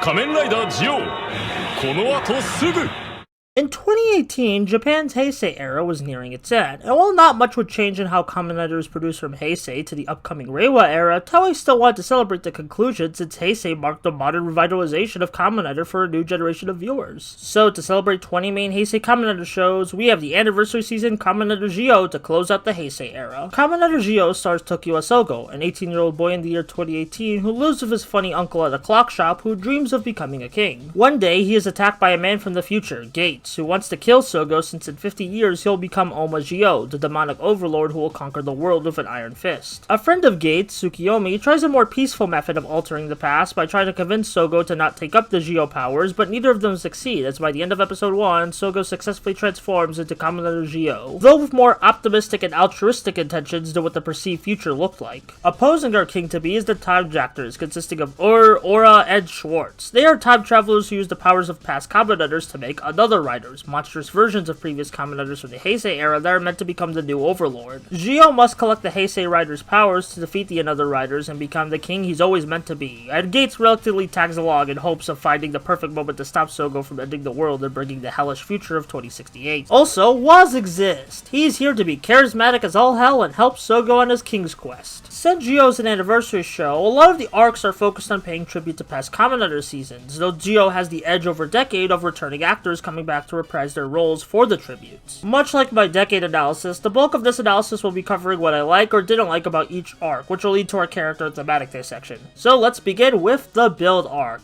Build was the last series before Gyo, so if all the major players still available for filming, it makes sense that that series was going to be the first to get its cameos for the anniversary. Unfortunately, it doesn't get as fleshed out as it could have been due to being the first 2 episodes, which have to establish Gyo's main cast and status quo, along with paying tribute to Build. The Build tribute more so serves to set the standards episodes of returning actors and writers being in Geo rather than being anything thematically meaningful to build series. That said, there's still a lot of great jokes that tie to elements of Build, like Sento and Banjo's relationship or the catchphrases and motif of Build himself. For what it is, I'm happy with this tribute, especially since Build is among my top 3 favorite series in Kamen Rider, though you could see with this arc and the next few that the production team was still testing the waters of how they wanted the anniversary elements incorporated into the show. I think they found their footing eventually, but there's a few oddities and rough patches to get through. Speaking of, the X-Aid tribute is odd. Emu's appearance here was much different than I expected, as this tribute seems to characterize him more as a loner hero than how friendly and cooperative he was in the X-Aid show with how he tried to reach out to the other riders. It's just so weird because they get another key aspect of his character right, him caring for his patients with the another X-Aid plotline, so it's just odd to see him being a loner at times. Luckily, the Geocast gets a good moment where Sogo tells Gates to take him down if he ever becomes as evil as he's supposed to in the future. The Fourze plus 5 arc is one of the couple times Geo did a combo pack of tributes from different series in one arc, and I think it worked here in spite of the very loose connection the two series have. While we don't get Gentaro, Ryusei, or any of the other Rider Club members due to, of all things, the live-action Bleach movie featuring Gentaro and Ryusei's actors doing its marketing run around the same time, I think seeing the general location of the old school and how Gentaro has impacted it for the better for the future generations is really wholesome and fits with Fourze. As for the Faiz elements, Kusaka is once again being a bastard with his methods, while Takemi's pretty chill, which is accurate to their characterizations from Faiz, but man, that one line about Takemi considering Kusaka a friend bugs me. I know Shirakura also produced Heisei vs. Showa, which gave their relationship a similar characterization, but it's still super weird to me when Takemi just didn't put up with Kusaka's BS in the original series. It's just the one line that puzzles me, and it's weird because the other interactions here are fine besides that. I do like the dramatic plotline they went with for the Another Rider, where he's pushed by the tragic death of his friend to keep them alive with his Another Rider powers, but ultimately has to let go by the end. Very Inoue-esque and fits Faiz well. The Wizard arc was neat. It was interesting to see how another wizard gradually fell into despair after becoming a rider, which is an inverse of what happened to the actual Kamen Rider wizard. In the Wizard series, the main protagonist went from being drowned in despair to be filled with hope when he's given the task of becoming a rider and uses that hope to inspire the others. While the Another Wizard is filled with hope but slowly gets corrupted into despair once he takes on those powers. I like that we got to see Kamen Rider Beast again, as he's a very underrated character, but he isn't as intertwined with the Another Rider plot as previous arcs outside of giving Gates the key to defeating the Another Rider, which makes his appearance feel disconnected from the rest of the arc. At least it was cool to see Gates and Woz interact for the first time on screen, and I like the reinforcement of Gates' ideals at the end. The OOOs arc is another strange one in terms of its premise, as it adds a character who isn't even from that Kamen Rider series into its plot, but the arc's premise works super well when you consider that in the original Kamen Rider OOOs series, the original Kamen Rider OOOs was a king himself, which is Sogo's ultimate goal, and this leads to one of the best tributes yet. Another OOOs is none other than Dan Kuroto, aka Kamen Rider Genom of X-Aid fame, which is rather wild already, but then we see the plot of this arc revolves around him making his own micronation and Sogo wanting to learn what an evil king acts like so he doesn't fall down that path, which is all very entertaining stuff. Since OOOs is one of my favorites, it was a joy to see Eiji again and giving the advice he learned in his series to Sogo. It helps that Eiji was intertwined with the plot by being part of an activist group investigating Dan's micronation, so he's utilized well with the arc's plot. Also, Woz saying happy birthday is my favorite Kamen Rider gif, and I send it to all my friends on their birthdays, so thank you so much for that. The Gaim arc is kind of funny with its premise, as the episode starts with Sogo stopping another guy, but then Kota's like, you did it wrong, try again, which leads to 2 Sogos running around thanks to Kota doing his own time travel BS. Despite Kaito and Kota not getting as much screen time as some may want, I think their presence here was well utilized, with Kaito's strong will to survive thinking encouraging Gates to continue his mission, and Kota's entire purpose being to teach Sogo to trust his comrades of doing the right thing. That might seem like an odd lesson to some given that Gates wants to kill Sogo, but Sogo trusts Gates in spite of this, mainly because he's the closest thing he has to his friend all of his life. Also, this is Kota we're talking about. He still believed in his friend when they did some shady stuff in his series, so it fits in character. The Ghost arc was fine. It's nice to see that even in a timeline where he didn't become a Kamen Rider, Takeru was still out there helping people solve paranormal problems, and the reintroduction of Tsukasa Kadoya, aka Kamen Rider Decade, was fun to see. However, what caught my interest the most was how the Another Rider of this arc was basically a walking corpse. Seeing how the subject never intended to contract with the Timejackers and still decide to save someone on his own even if he may die in the process is tragically inspirational and showcasing the best parts of Kamen Rider Ghost. In between Ghost's arc and the next arc, we have a non-tribute set of episodes that mostly serve to reestablish character motivations and upcoming plot points for future stories, and unfortunately I think this arc showcases my biggest problem with Gio's first set of episodes: repetition in storytelling. It's good stuff, but it starts to feel tiring having to consistently see Sogo re-announce his confidence to be a great king, or Gates confirming that if anything does go wrong with his mission that he'll kill Sogo. They do manage to vary up how this dynamic is showcased in each arc. Hell, Ghost Arc took a break from that conflict and focused on its own plot, but still hits a lot of similar beats in each arc that it kinda wears on me after a bit. I do like Sogo meeting Gio in 2068 though, both to see how far Sogo still has to grow and how Oma is willing to give his younger self advice that might prevent him from existing, which is compelling character work to show that maybe even Oma himself wants Sogo to prevent the bad future he causes in Gates' timeline from existing. Alright, we're on the next major storyline for Gio, and this one's gonna be a fun one. At this point, the show's gonna take a break from paying tribute to Heisei's legacy, and instead, the Gio Riders will be fighting another Riders based on Kamen Riders from an alternate future where Gates would have defeated Oma Gio as Gates Revive. Attempting to assist Gates on the quest to become Gates Revive is the Woz for this future, referred to as White Woz, who can become Kamen Rider Woz and uses the power of these future Riders. The first of these future Riders is from 2022. That's right, Kamen Rider Shinobi. Shinobi is probably the most basic of the future Rider arcs, and that's probably because they've already been producing the Rider Time Shinobi miniseries, which took this concept of a future ninja society presented here and expanded on it. I don't think that miniseries did it well with how unfunny it was, but the arc itself was pretty solid. I like the message of how you have to rise and grind for the success you want, of another Shinobi wanting to get the success right away instead of taking his time to earn it, and I also love how Gates, being the edge boy he is, isn't putting up with White Woz sucking up to him just yet. White Woz himself is just as charismatic as his original version, and a fun addition to the cast, especially as a way to further show off Keisuke Watanabe's amazing acting talents. The quiz arc, showcasing Kamen Rider Quiz from 2040, was much better than I was expecting. The story lets the original writer and another writer fight each other for once, while giving us a powerful estranged father-son story, which is very compelling in that there's no right answers if the father was a great dad or not. Quiz's catchphrases, questions, and personality are also a delight to see, and I really wish he and the other future writer got their own Rider Time spin-off. The Ryuki arc is probably my favorite tribute so far. Ryuki is one of my favorite Kamen Rider seasons, and while this arc isn't as brilliant of a thematic tribute as Decade's Ryuki episodes were, it's still great stuff. We see Sogo face the mirror version of himself, which makes him question his good intentions with cynicism and his own self-doubts. Ultimately, Sogo accepts the good and the bad, going forward with his goals despite it all, which results in him gaining a new form, Gio 2. I like them using elements of the alternate ending movie episode Final in this arc to spice things up from past tributes, and seeing the Ore Journal's boss and Shinji reunite at the end is super heartwarming. One thing you might have noticed from these episodes is that Sogo never got the Ryuki ride watch properly. Well, that's saved for Rider Time Ryuki, a spin-off that also serves as a Ryuki reunion. Being warned though, there's more blood than usual for Gio and something gay sex. The Kikai arc, featuring Kamen Rider Kikai from 2121, is probably my personal favorite of the three future Rider arcs in Gio. I love the ominous yet hopeful vibes Kikai Worlds brings as this post-apocalyptic setting, where the hero attempts to save some of the last surviving children of humanity and becomes friends of Sogo. It's wholesome yet interesting stuff, and quite funny in hindsight with the series after Gio also featuring a yellow hero whose story revolves around technology. We also see the first signs of Schwartz abusing his fellow timejackers for his own needs, of how he forcefully turns into another Kikai.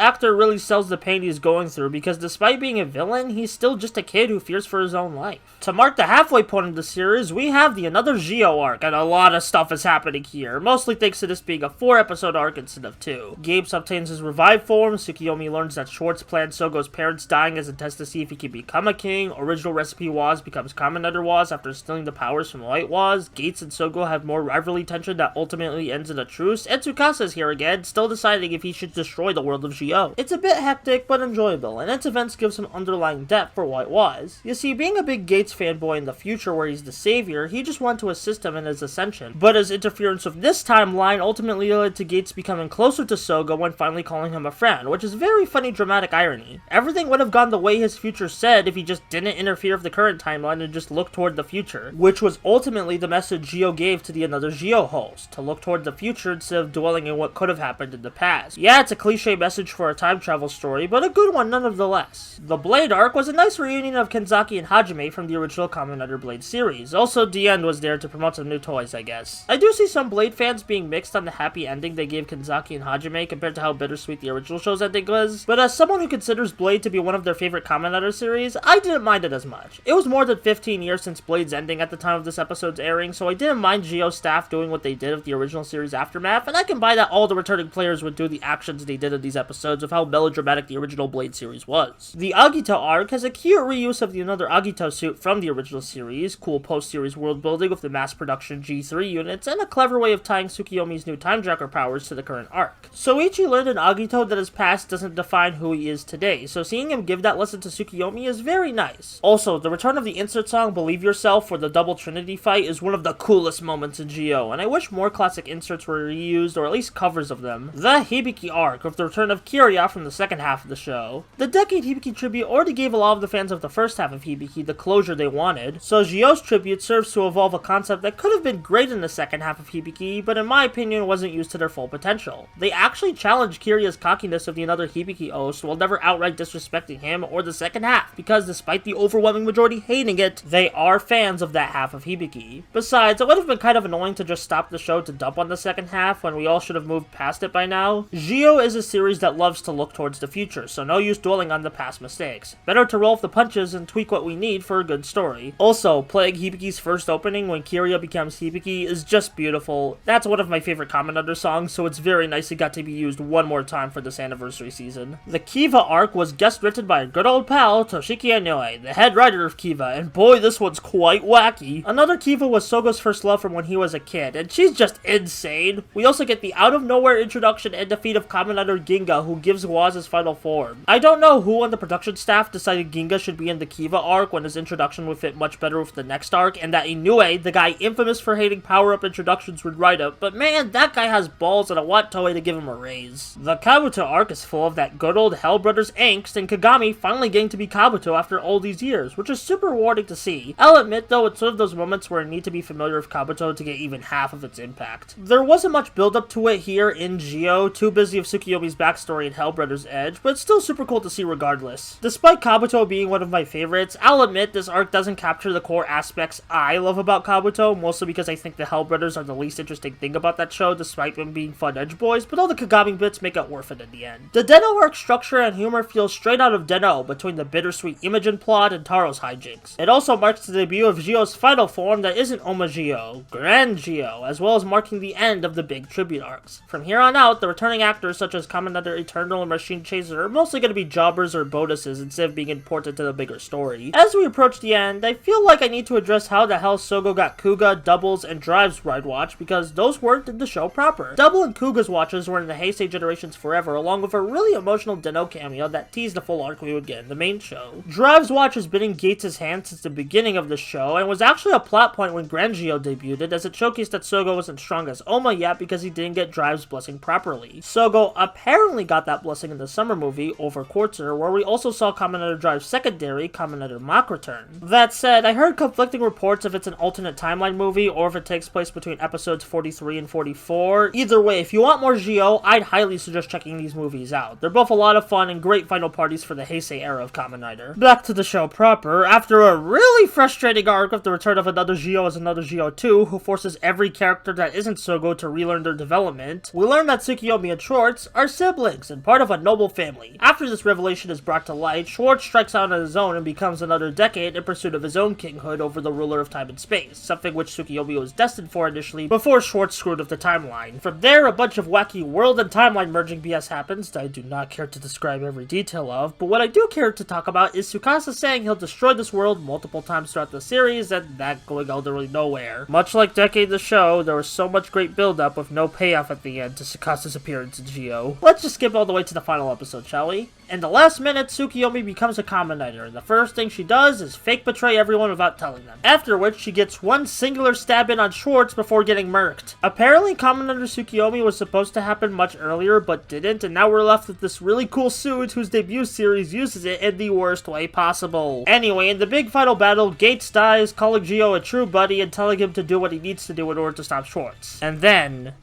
it happens. Sogo becomes Oma Geo, the King of the Riders, and the Overlord of Darkness. After sweeping Schwartz in the most fun one-sided battle of Kamen Rider history, the future of 2068 is seemingly a reality with Oma Geo's ascension. Except, Sogo uses his dark powers to fix everything and reset the timeline to its proper place, ending Kamen Rider Geo in the Heisei era of Kamen Rider with an uncertain future of endless possibilities ahead. Before I give my final thoughts on Geo, I want to talk about one of the most brilliant concepts it had to celebrate the legacy of the Heisei Kamen Riders, Oma Geo. Oma Geo is the ultimate ultimate culmination of the ideals of Kamen Rider, even more so than decades. Since its inception in 1971, Kamen Rider has been about many things, but one of the core aspects was using powers associated with evil for the good of the world. This theme is consistently revisited throughout the whole franchise, from Kuuga to Ryuki to Blade to Den-O to Double to Build, and finally Gyo. Gyo's conflict is resolved because Sogo chooses to use the demonic powers of Oma for a good purpose. He realizes that just because something comes from a dark source doesn't mean he can't use it for the good of the world. Ultimately, Sogo achieved his dream of becoming a generous overlord, just not in the way he initially thought. And now for my closing thoughts.